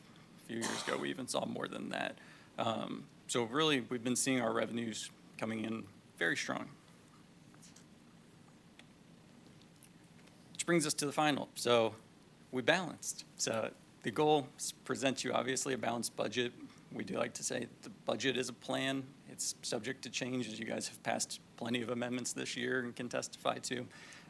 Every month we do monthly variance analysis on the revenues and the expenditures to make sure if more revenues are coming in than we expected, then we can find opportunities to maybe deploy that for additional resources. Expenses, the same thing. If we see expenses changing, maybe tighten the belt a little bit. So this is a plan ultimately, but right now we have a balanced plan. And so that is the general fund portion before we jump into the public safety sales tax portion. Good. Regarding anything about the general fund? Oh, okay. It might be for Mr. Dunning, but as I was noticing you going through the expansions, and I feel like every time we go through budget, there's always expansions for jobs in different areas. And it makes sense because I know we're a growing city, but at the same time, are we making sure that we're not just adding without doing, I guess, internal audits maybe, to make sure we're not adding jobs where maybe people could be failing at doing their job and productivity, I guess, just to ensure that we're not overdoing it at any point? Understood. To say that we've done an audit, I would say no, not in every area, right? Every year, the city manager is required to bring forward a recommendation for some type of audit, performance review, things of that nature. But just to help you understand how we bring this forward. So as expansion requests are considered, first thing is they need to prepare that, think of what capacity could we shift from one area to another to accomplish whatever we're trying to accomplish. And if we've looked under all the rocks, right, and we say, we just don't have it, then that says, okay, if we're wanting to do this, then we need to consider an expansion. So then the departments formulate that. They work with the city manager, if whoever their direct report is, could be an assistant city manager, and talk through that. They generate a write-up. So we have all these forms that go into all this. So there's a whole detailed process by which one would go through, even with HR and things like that. So it's not truly an audit, but there are numerous perspectives and reviews that are brought to that before it shows up on an expansion, proposed expansion request that is brought to you.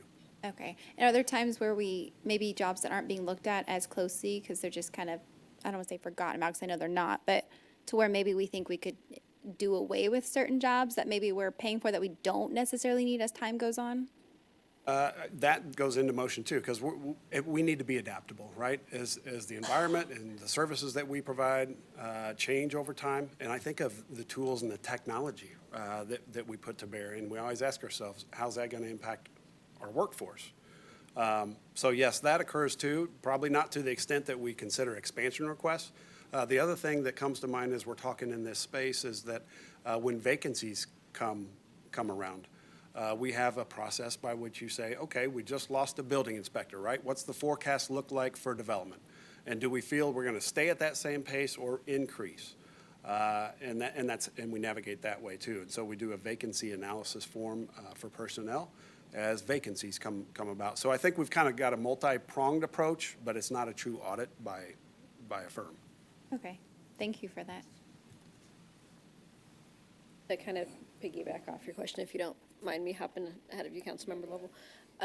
We do see a lot of reclassifications come through. Does that kind of pair with what Councilmember Hodges was touching on, that sometimes there are staff members that can accomplish something that you're trying to do, so you do a reclassification, move somebody into some kind of different job duties to fill the need without adding additional positions? That's correct. And a lot of those, just as you saw with some of those, right, it's like, what are our department needs right now? And with recruitment for law enforcement, we said, we really need a resource over here that's helping HR, that is in that space, that's connected with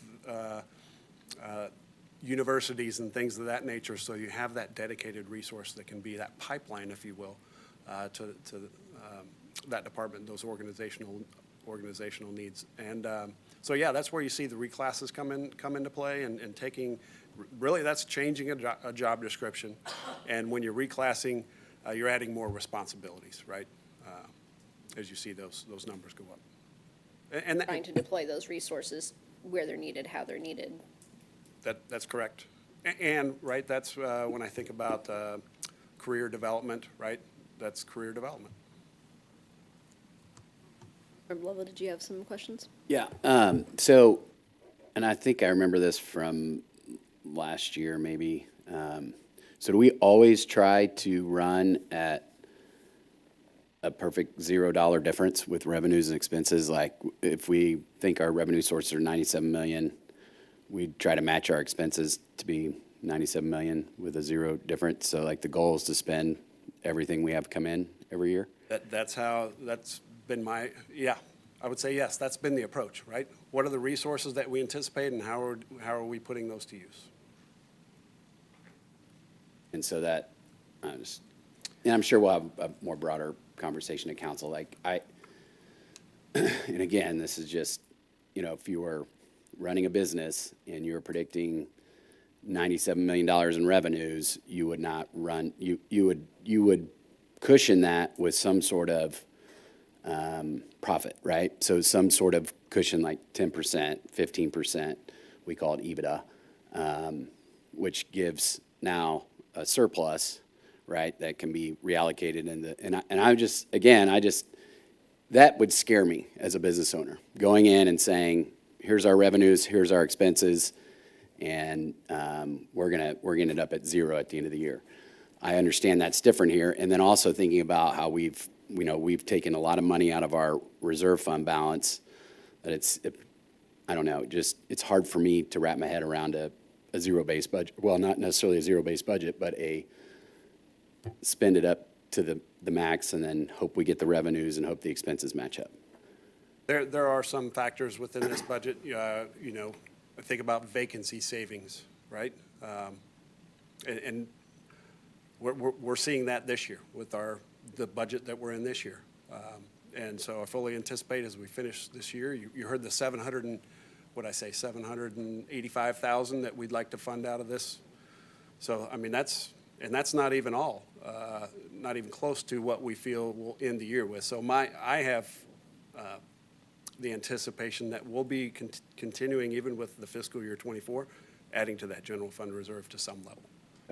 And then the only other number was the property tax number. With what's going on with Jackson County, is that like what, because that could change significantly, right? Or Yeah. so what number are we using for property taxes versus 3%.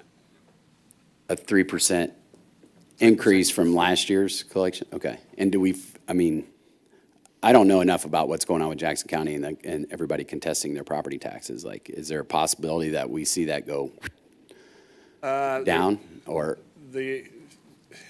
I know it's hard to answer. I'm just thinking like if I couldn't count on those revenues, are we conservative in our estimate of 3% and then it could be more if the contesting is? Hello, Betty Wertelman, Finance Director. So, property taxes are a little bit unique. We're talking about the general operating levy, which is subject to the Hancock Amendment, as you recall. And so the way that the Hancock Amendment works, even when the county raises significantly the amount of total assessed valuation, we are only permitted to collect the same amount of revenue as the prior year, except that we get two additions. We get to add on the amount of CPI with a cap of 5%, no more than 5%, and we get to capture new construction, or new construction, which includes increases in personal property. So that's why we're forecasting that 3% increase, because we don't know what CPI is going to be yet for that coming levy setting process. And typically it has been more like 2 to 2.5%. Last year it was higher than that. It was, I believe, 7%. But we've plugged in the 3%, not knowing what that CPI increase is going to allow. And certainly we've had lots of discussions about the new construction, and the county is not always capturing what we expect them to. So we plug in conservative numbers, not knowing what the county's going to do and what the CPI is going to turn out to be. Yeah. All right. That's it. Thanks. Thanks, Chair. Chair? Yes. Just probably Ms. Waterman, question for you. So confirm or clarify, is it a state statute or is it our charter? We have to, as a body, approve a balanced budget. Yes. The only way that we can go beyond a balanced budget is if we identify non-recurring expenses. And we can, as we've done sometimes in the past, we can budget for spending part of that fund balance on one-time non-recurring expenses. One of the things I'll also comment on, we always budget our revenues a little more conservatively, and the expenses are planned a little more conservatively as well. Excuse me, more conservatively as well. So it is more common than not that our revenues actually come in a little bit higher than what we have budgeted, and expenses come in a little bit lower than what we've budgeted.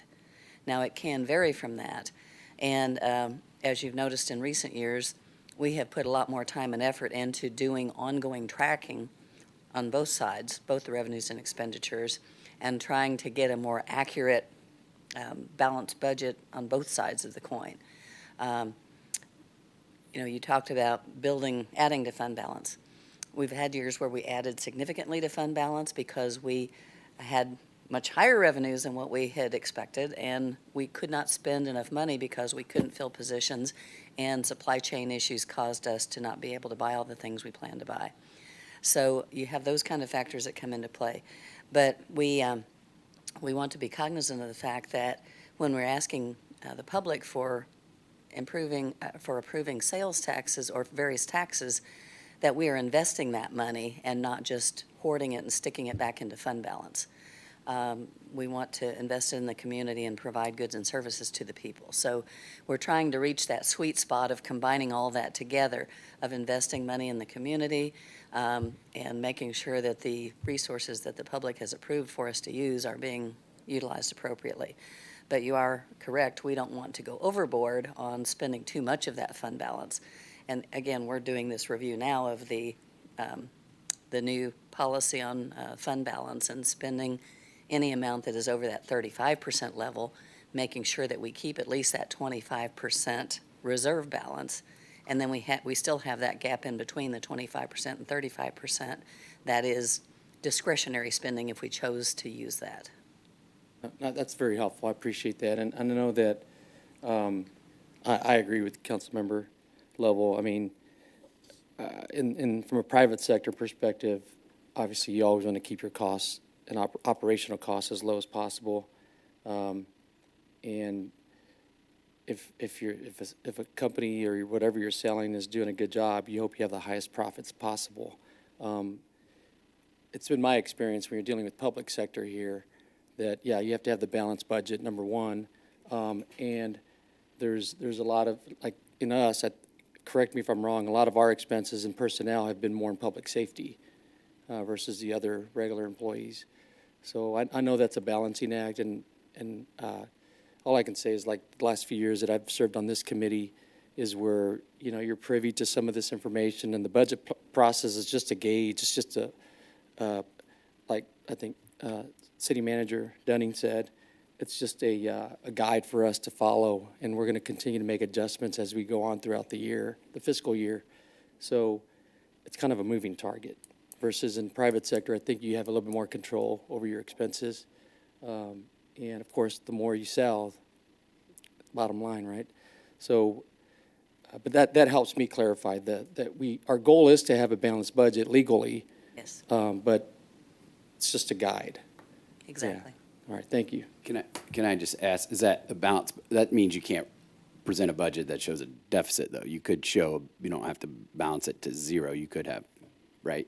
We could show deficit spending as long as that deficit But I'm amount saying, like, in is- general, the state statute would be like, if that showed a positive number in the difference, that's not against state statute. That would not be against Right. state law. No, that would be acceptable. And I certainly, I mean, I think, you know, the tax dollars that we collect should definitely be deployed out to the city and the services that we have. I just want to make sure that, you know, we are doing the things with that money that improve the lives of our citizens. And so you know, just looking through the numbers, not saying we're not. I just, what I think I should do and just talk about it. So thank you. I appreciate it.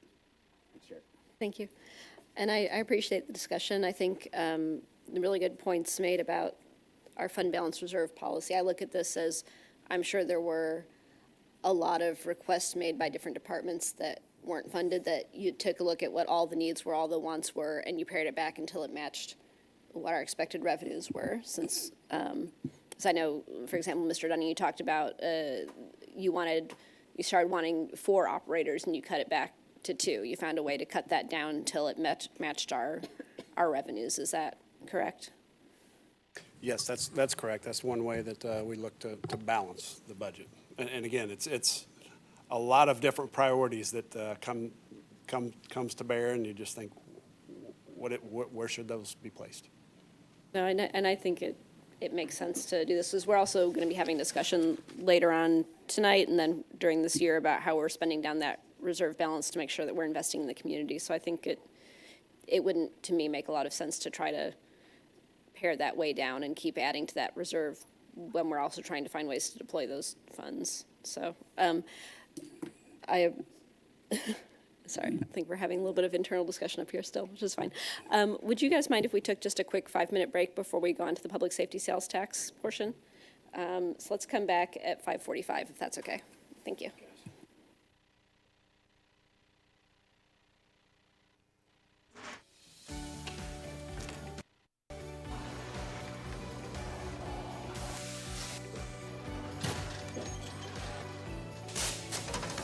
Welcome to the Lee Summit Sign Department. We are going to walk you through our process from start to finish. We make signs as needed here. It's not like we just go out into the field and place a speed limit sign here, or no parking here. Our traffic engineers, they go through and they'll do field studies. They'll send us down an engineering work order for us to go out, place new signs or remove signs as needed.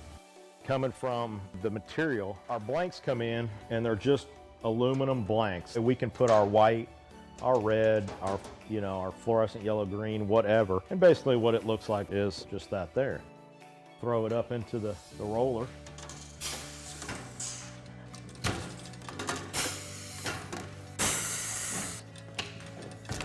And once we got it covered, take it to our work table here, and Tim will cut the corners, cut all the access off to where it's lined up right. As far as the plotter and the software that we use, there's a street name sign there, and he's gonna go ahead and print that out on the plotter so you can see the plotter and how it operates and runs. There's standards for the height, even just on letters on the sign blank. Basically what we have on the computer there is it's pretty much set up to those. And it goes through, it's got a very small but sharp needle that goes through and cuts everything out letter by letter. Once that's done cutting, our next stage would be bringing it over here. Currently picking out the sign letters right now. We call it weeding or picking, or however you want to call it.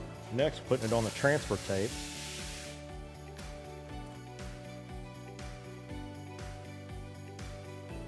Then after it's taped, we bring it over to the roller. That's where we apply it to the actual sign blank.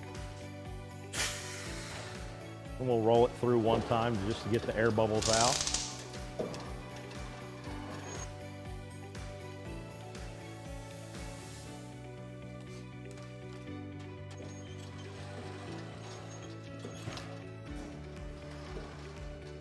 And the last stage is basically just taking the transfer tape off the front of it. And there's a finished product of the street name sign. We'll take you out to the field and show you our process that we go through. We're gonna go out and follow our sign guys, get something installed for you. This is where we check our underground utilities. Tim, you got AT&T? AT&T's back here. Evergy, Google, so we should be good to go. We normally put all of our stuff together out in the field.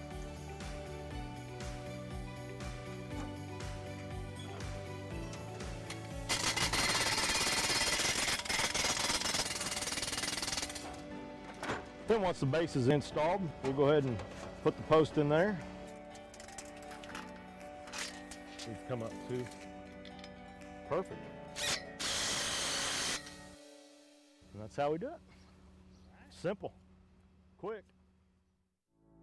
Traditionally, we think as police officers, those responding to law enforcement needs within the community. But honestly, we are there to serve our citizens, and our citizens do go into crisis. They do have mental health crises, and we're being called to those scenes on a regular basis. In order to help serve those citizens better, we did initiate the Crisis Intervention Team Program. These are officers that are specially trained to de-escalate crisis situations. Recently, we've brought co-responders onto the scene, licensed qualified mental health professionals housed within our police department, and they respond with those officers directly to those scenes where a crisis is occurring so they can interact with that citizen and get them the help they need right there on that scene.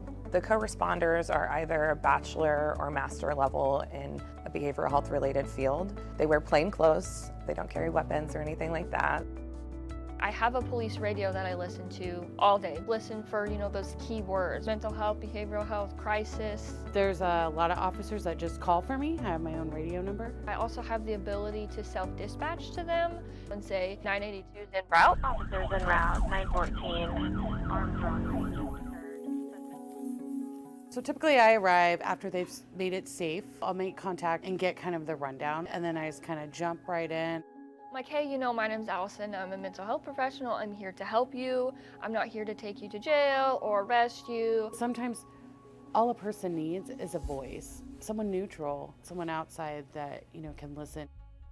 I do a lot of safety planning, including family, their support network. Who's close to you? If they're home alone, who can come over and hang out with you today? Can we lock away your sharps? Can we put up your meds? Do you need meds? Can we get you over to the urgent care to get you assessed for your medications? Some of them also are like, oh, I'm so glad you came. This made me feel so much better. Our main goal as the co-responders is to, one, get people connected to the services that they need, and also divert from emergency rooms and jails. And they almost get a different view of the police responding. That lets me know you care and the officers care. Please come up, please. How can we help you? My husband has... In 2020, we had 722 mental health related calls for service. 2022, by that time, 1,479. These mental health related calls for service are increasing.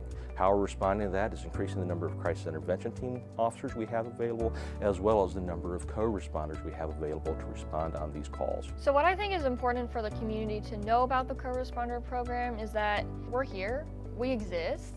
All you have to do when you call 911 is ask for us. You know, say, hey, I want a co-responder to respond to this crisis.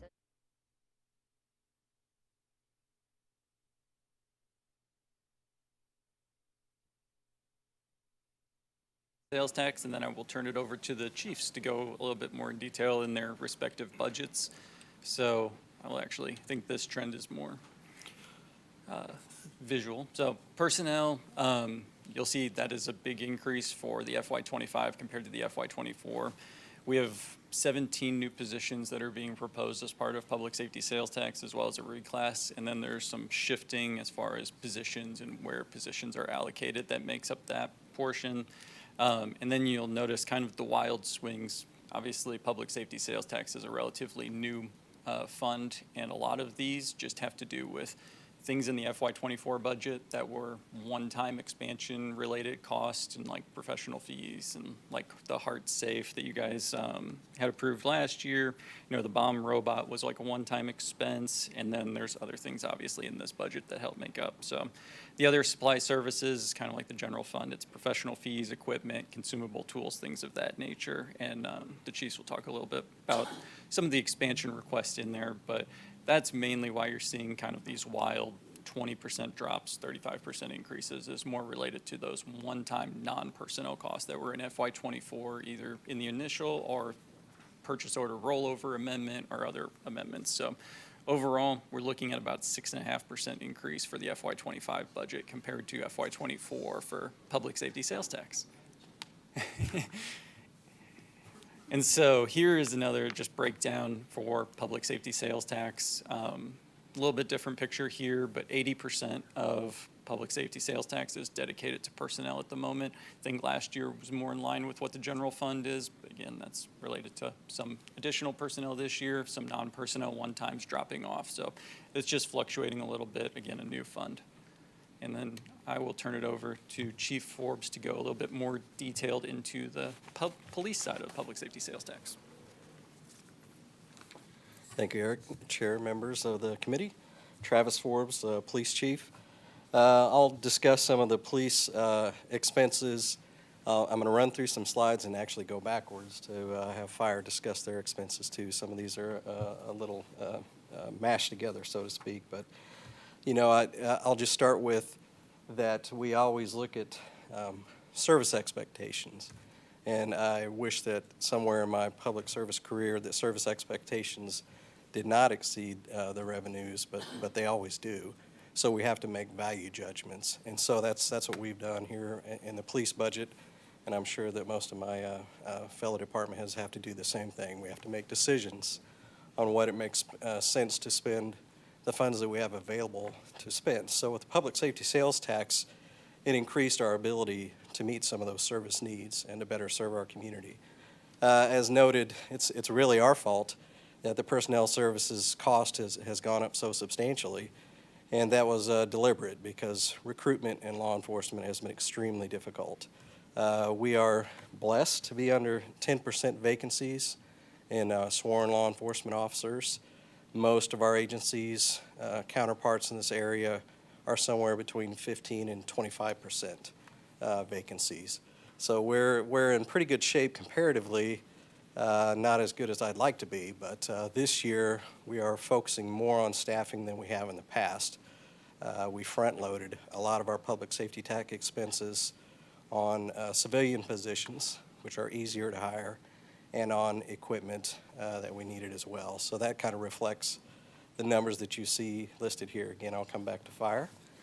But the personnel expansion requests that we have had in the public safety tax, you see more reclassifications, and I agree with the chair that reclassifications tend to make adjustments in the work in a very efficient way rather than just adding positions. Sometimes you figure out a position can do more, or you adjust responsibilities, and we are constantly engaged in those conversations to determine if we can be more efficient. So one of the things that you see here is both the addition of a police records supervisor and a reclassification of a supervisor, because we actually took our property and evidence section and moved it under our records unit for the first time in this budget cycle. This also provides a career ladder for our records clerks and our front desk officers, which we call police services officers. And additionally, our manager over records does our accreditation services, our records, our front desk, and also she oversees our property and evidence section. So having two supervisors under her allows her to split those responsibilities, cross-train those individuals, and potentially train her eventual replacement, although she has to stay at least until I retire. That's required. So we also have a civilian crime analyst in the budget. Frankly, this is dependent upon a current sworn crime analyst who has announced his retirement. We are civilianizing our crime analysis unit. This is another example of efficiencies. We pay a little bit less for a civilian crime analyst than we do a police officer analyst, and it's become a very specialized field. Crime analyst work is being taught in our universities, so we have people coming out with degrees and who specialize in crime analysis. So we hired our first civilian crime analyst last year. This will be another, and they will form the basis and the foundation for our real-time crime center that Mr. Dunning talked about before. So we're very excited about that. Then we get to our boots on the ground, and this is what we're excited about because, again, recruitment has been very difficult, and you see some of the things that we did in the general fund to reclassify somebody as a hiring specialist to address that. But one addition is 4 officers to create a retail theft unit that will primarily work in our retail areas of the city. There may be a reaction that, well, why do they get special attention and our neighborhoods don't? Well, the fact is our district officers are being pulled out of the neighborhoods in order to address retail theft issues in different shopping areas of the city. I'm not going to call out certain businesses because, frankly, it happens all over the place. And we're also finding that retail theft is very coordinated. It's organized crime, frankly. It's not, when I say Johnny stealing a pack of bubble gum. These are people who know what they're doing. They know what they're stealing. And we're working hand in hand with loss prevention and with other jurisdictions to combat this issue. Then we are adding more officers to our second shift. That is our most lightly staffed shift. There's actually an overlap between 3 p.m. and 3 a.m., 3 p.m. and 3 a.m. between our evening shift and night shift and day shifts, because that's our busiest time of the day. But we are adding more officers to that shift because it is the busiest time of the day, 3 p.m. to 3 a.m. So this will offer both a relief factor and additional staffing to handle the busiest times of the day at the police department. These are uniform officers who will be out there in districts, patrolling neighborhoods, and keeping folks safe. A radio systems specialist is another civilian position. This actually replaces a reclassification that you saw earlier of the safety specialist in the police department, who again will serve most of the city. That person will also oversee our real-time crime center. So we still have the technology needs that individual will vacate to address. And honestly, technology is a way to be very efficient. I can hire 15 police officers, or I can use technology to my advantage and perhaps hire 10. If we're not using technology, the bad guys, so to speak, are, and we're way behind the game. So the radio system specialist will do radio work, but they'll also do other technology work for the police department. Youth Services Sergeant, this is in addition to our Youth Services Unit, which includes our Impact Program officers, which again replace DARE, and our School Resource Officers. Currently, there's one sergeant overseeing those individuals. The span of control has gotten pretty big, and we would like to have a sergeant working more closely with both R7 and our private schools, kind of hand in hand with the administrations of those schools to address safety issues much more closely. So that is the idea behind that. Finally, at the bottom, you see a shared position with police and fire for an applications administrator for public safety. This will actually be housed in ITS.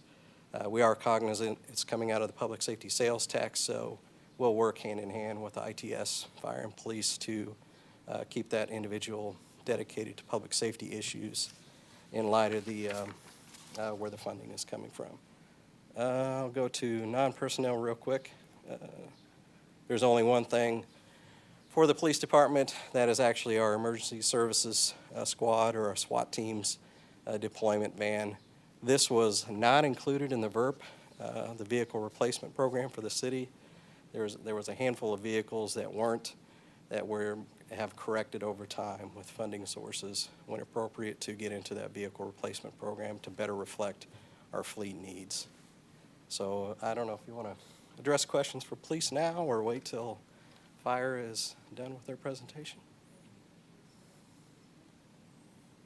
I think we'll keep going. Thank you.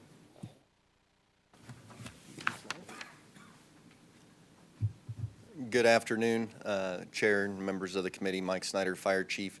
To follow the same lines of Chief Forbes, obviously a lot of the cost within the public safety sales tax to date is within that personnel services. One of the main primary goals when we began that public safety sales tax was to enhance employee compensation.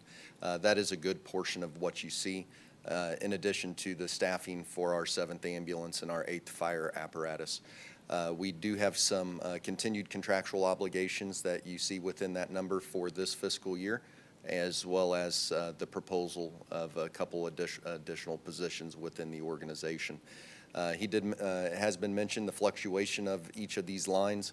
Obviously, building construction, that's fluctuated for 3 years in a row. That was for our live fire training facility, which was budgeted in the first year of the sales tax, was then transitioned to the next fiscal year. And then next year we'll be at zero, as we have zero capital construction projects planned at this point. Jumping into the, am I going the wrong way? Personnel side of it, I think Chief Forbes said it very well with his records unit, you know, the organization being very flat and trying to provide some career opportunities. That too is occurring within our communications center. Today it's a very, very flat organization, not providing for that career development opportunities. We have just recently implemented, as approved by the council, or we're implementing our electronic emergency medical dispatching and emergency fire dispatching. As part of that process, we are required to do quality assurance and quality improvement. We have explored multiple ideas from using current staffing, but we recognize very quickly that the time and amount of resources that it'll take would require an additional position, also providing career growth opportunities within that division. That's reflected in the communications training QA specialist. So they would be double dipping for us to start out this position, doing training for the organization, supporting that communication supervisor, as well as conducting the required quality assurance and quality improvement. We did budget for a full year. I'll be very honest, I would not anticipate that position coming on for 6 to 8 months into the budget year, and that's because we're going to have to hire somebody to backfill that position if it is an internal promotion, which I would fully anticipate. If that is the case, when we hire the 2 additional recommended communication specialists, we'll hire a 3rd and then get that individual trained so we can progress forward with that. Training time period is typically anywhere between 6 and 9 months, depending on what your experience and background is. But the 4th and final position that we have recommended for this year, beyond the shared position with police and the IT applications manager, is a data analyst.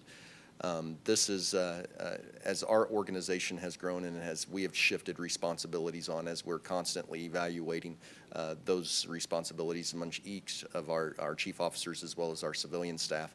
Our data analyst, who was originally hired to help administer the budget and monitor certain projects, has really transitioned to a position, I think somebody said that theirs couldn't leave until they retire. That's the same case for me with our current administration manager, Caroline Wiggins. She has now become our accreditation manager on TOPS. In addition, she manages a majority of the projects that are going on within the department. That position, being the accreditation manager, formally pulling all the data and managing all of that for our data-driven decisions, she is now doing both functions, and we've really lost that checks and balance within that system. So that's why you see the proposed additional data analyst for our organization. We've also talked with IT. We have really high GIS needs within our organization, and we really see this as being maybe that bridge to help understand and eliminate some of our demands that we're placing on our current GIS. But it's going to take a certain individual that we hire that can do both of those functions. That position is hopefully anticipated to be for the full 12 months of the budget or shortly thereafter. And for our expansion needs non-personnel, as the public safety sales tax does allow for enhancements to buildings. We have two that are listed right up top, and then a third building enhancement. The Station 6 remodel and design, looking at our station study or our facility study, it is the next one past Station 1 that was recommended for needed repairs. This remodel design is going to specifically look at the bunk space as well as the restroom facilities, which are beyond. They need some repairs here pretty soon. Doing the design in this fiscal year will allow us to actually understand what the true cost is. We were trying to make estimates and really fell down to the fact that we need to have that design completed and understood what those costs are and get that in front of you as funds become available or within the following fiscal year. As we always are evaluating our stations, our station number 7 is in dire need of a change to their kitchen. We're not changing layout. We really are just going back in, changing the cabinets, making sure it's on the old Formica cabinets and countertops that truly have not proven to last very long. I say that. They've been there since 2007, so I guess they have done fairly well, but upgrade the cabinets to the plywood, which we've used in our other facilities, as well as countertops that are proved to last longer for the fire station life. The access lock upgrade, so with the additions of Station 4 and 5, we put all of our facilities on the access locks within the last several years. With the additions of 4 and 5, we had to transition as our platform was no longer supported. So for us to transition to the city system across all 7 stations and not just those 2 stations, we worked with our vendor to secure that pricing, and it's going to be about $113,000. I can't speak to the exact components, but it's the back end side of things to ensure that those systems will function. Today, we're operating on 2 systems. Since we couldn't purchase the old, we had to transition to the city's new system for 4 and 5, and this would allow us to get that caught up. Sesquincent, I can never say that word, so I'll say 150th year celebration. For those that are not aware, 2025 calendar year is the 150th year of the Lee Summit Fire Department. I can tell you that is a placeholder. We have explored many options to not only celebrate within our organization, but also publicly. I would tell you to anticipate a placeholder within this fiscal year budget as well as the next year, since our budget cycles will go throughout 2025 and have a second one. Right now we're looking at internal things, whether that's badges, whether that's uniform shirts, patches, and items to display on the fire apparatus. Do I know what they're going to cost? I know what badges cost, and I can tell you if we outfitted our entire department, we're looking at about $18,000 to $20,000, which is a very common thing that is done for these milestone celebrations. But we have not finalized that list. We actually had a committee meeting today, so I'm excited to hear what they continue to develop and come up with. They're also going to be planning for several public engagement opportunities so we can celebrate with the community. Again, you'll see this request this year and next year.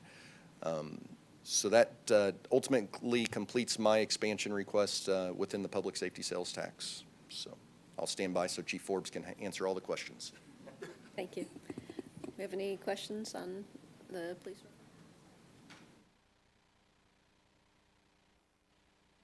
I just want to make a comment. I was really thankful to see that on the police side that you were adding the 4 retail police officers specifically for that. Because I know I've seen a lot online, people concerned about either witnessing it and wondering if we're going to be a city that just lets it happen or going to be proactive about it. So I really appreciate the fact that you're taking the proactive route on that and taking care of business. So thank you. Excuse me. Thank you, Councilmember Hodges. I would 100% agree with that comment. All right, continuing. Unless we had any other comments? I mean, I guess I'll reiterate, but I would much rather be early on these things than late. And I know it's probably not everything you need or desire, but appreciate what both you guys do and your people and staff. And we're privy to a lot of information up here. And I know it's a tough task, but you guys do a great job. And thank you. Appreciate you both.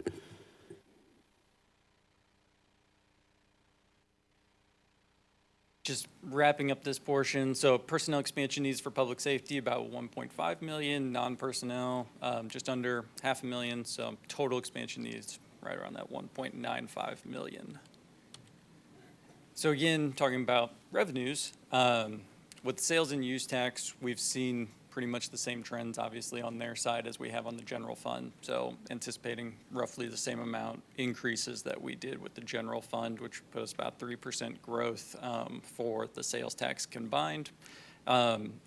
We also wanted to look, because I know there's been the discussion about creating a fund balance for public safety sales tax. So looked at the end of last fiscal year, and the fund balance currently in public safety sales tax is about 2.5.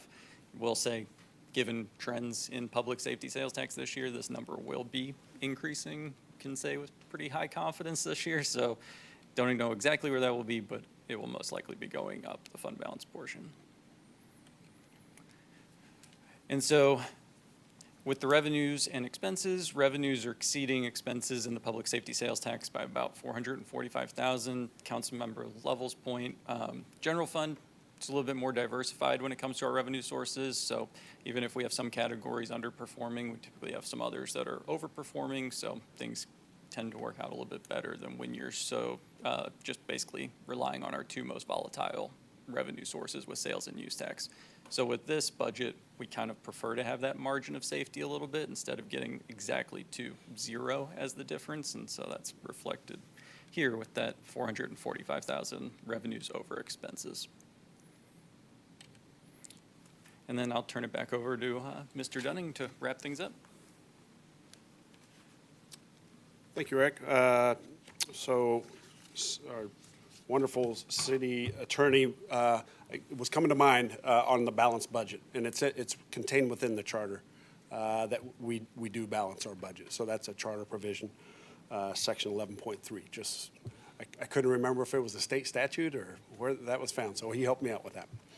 So that's why you see the 0 there on the general fund budget. And then, as Eric just explained, we're still fairly new. It's one single funding source, and we do have ongoing costs within public safety, so it makes sense to build up that fund balance on that side. So that's the summary. Now, where do we go from here? So this was the presentation, right? You may have some thoughts or follow-up questions, and that would be appropriate on the May 20th meeting. I referenced the business and industry fund that we would bring forward. And right now, the only public service agreement that's in place is the downtown lease on Main Street. But we know there's discussions about other, such as the destination marketing or management organization. I always get the DMO. Also ongoing discussions with the LSCDC and things of that nature. So we'll bring that on May 20th. Any follow-up to this presentation this evening. And then on June 3rd, we'll do the other funds, the presentation of the other funds, dedicated sources, and that all wraps up into a budget public hearing on June 11th. Thank you so much. A lot of information in that presentation. It's much appreciated. Do we have any questions or comments? Yeah, thank you very much. Appreciate everybody, all the staff, the budget technicians, department directors. There's a lot of time that goes into this, and I know there's It's been a couple hours here. A lot behind the scenes. We're just seeing the tip of the iceberg, right? yep, that's correct. All right, so that concludes our presentation regarding the general fund and public safety sales tax expenditures. Next is the staff report and update regarding the unallocated general fund reserve balance, considerations for funding. Mr. Dunning, were you going to do a full presentation or just kind of bring our attention to this? What was the plan for this evening? I think I have so I continue to revise this sheet that I'm kind of using as a guide. And I've revised, Chair Shields, what you had put together. And so what I've shown here is see the bold horizontal line there. I'm trying to keep track of what was originally brought to bear for potential use of the unallocated general fund reserve. As we've spoke this evening, right, $7 million of that for the downtown market plaza, so I'm showing that there. And then through, we've been able to fund audio-visual enhancements through fiscal year '24 mid-year adjustment. So those two come off the list. They're taken care of. So below the line, you can see the ERP programs, which I think we're getting a lot closer to having that finalized, and we'll have some good knowledge to share with you. I know we recently had a cross-departmental meeting about the downtown security and the bollards and how could we do a better job for safety and security for festivals and things of that nature. So we're getting smarter on that, and I think we'll bring some recommendations there. So not a lot of new information. Now, one that is new since the last month that we talked about this was this thought of a communications strategy. Quite honestly, that's something, I mentioned the citizen survey, public engagement, communications. That was something that came out also in our attraction, satisfaction, retention of employees is how could, we operate so many platforms with our communications, and people choose to receive communications through different means. And we could pursue a strategy, an internal and external strategy to how we go about our public engagement. And so that was a thought that I've added into the mix since we last met, but everything else remains the same. So again, no urgent decisions or directions. We'll continue to bring more information, like I talked with the ERP, the maintenance or the security bollards and things of that nature. So my current thought on this, just for the committee's awareness, is that after we get through the budget process and after the new committee assignments are made, then we would start digging into this a little bit more. And once you've kind of finished sharpening the pencils on the ERP and the other priorities, got some firmer numbers on them, then we could have a more in-depth discussion and actually start allocating some funds. If there's any particular discussion tonight, any questions anyone wants to raise or other priorities, that's fine, but that's just kind of the timeline that I'm thinking of for awareness. Okay, then I think we are all set on that for this evening. Appreciate your continued work on that. That brings us to roundtable.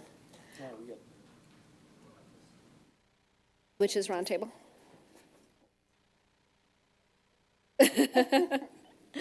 Do we have any roundtable from council members?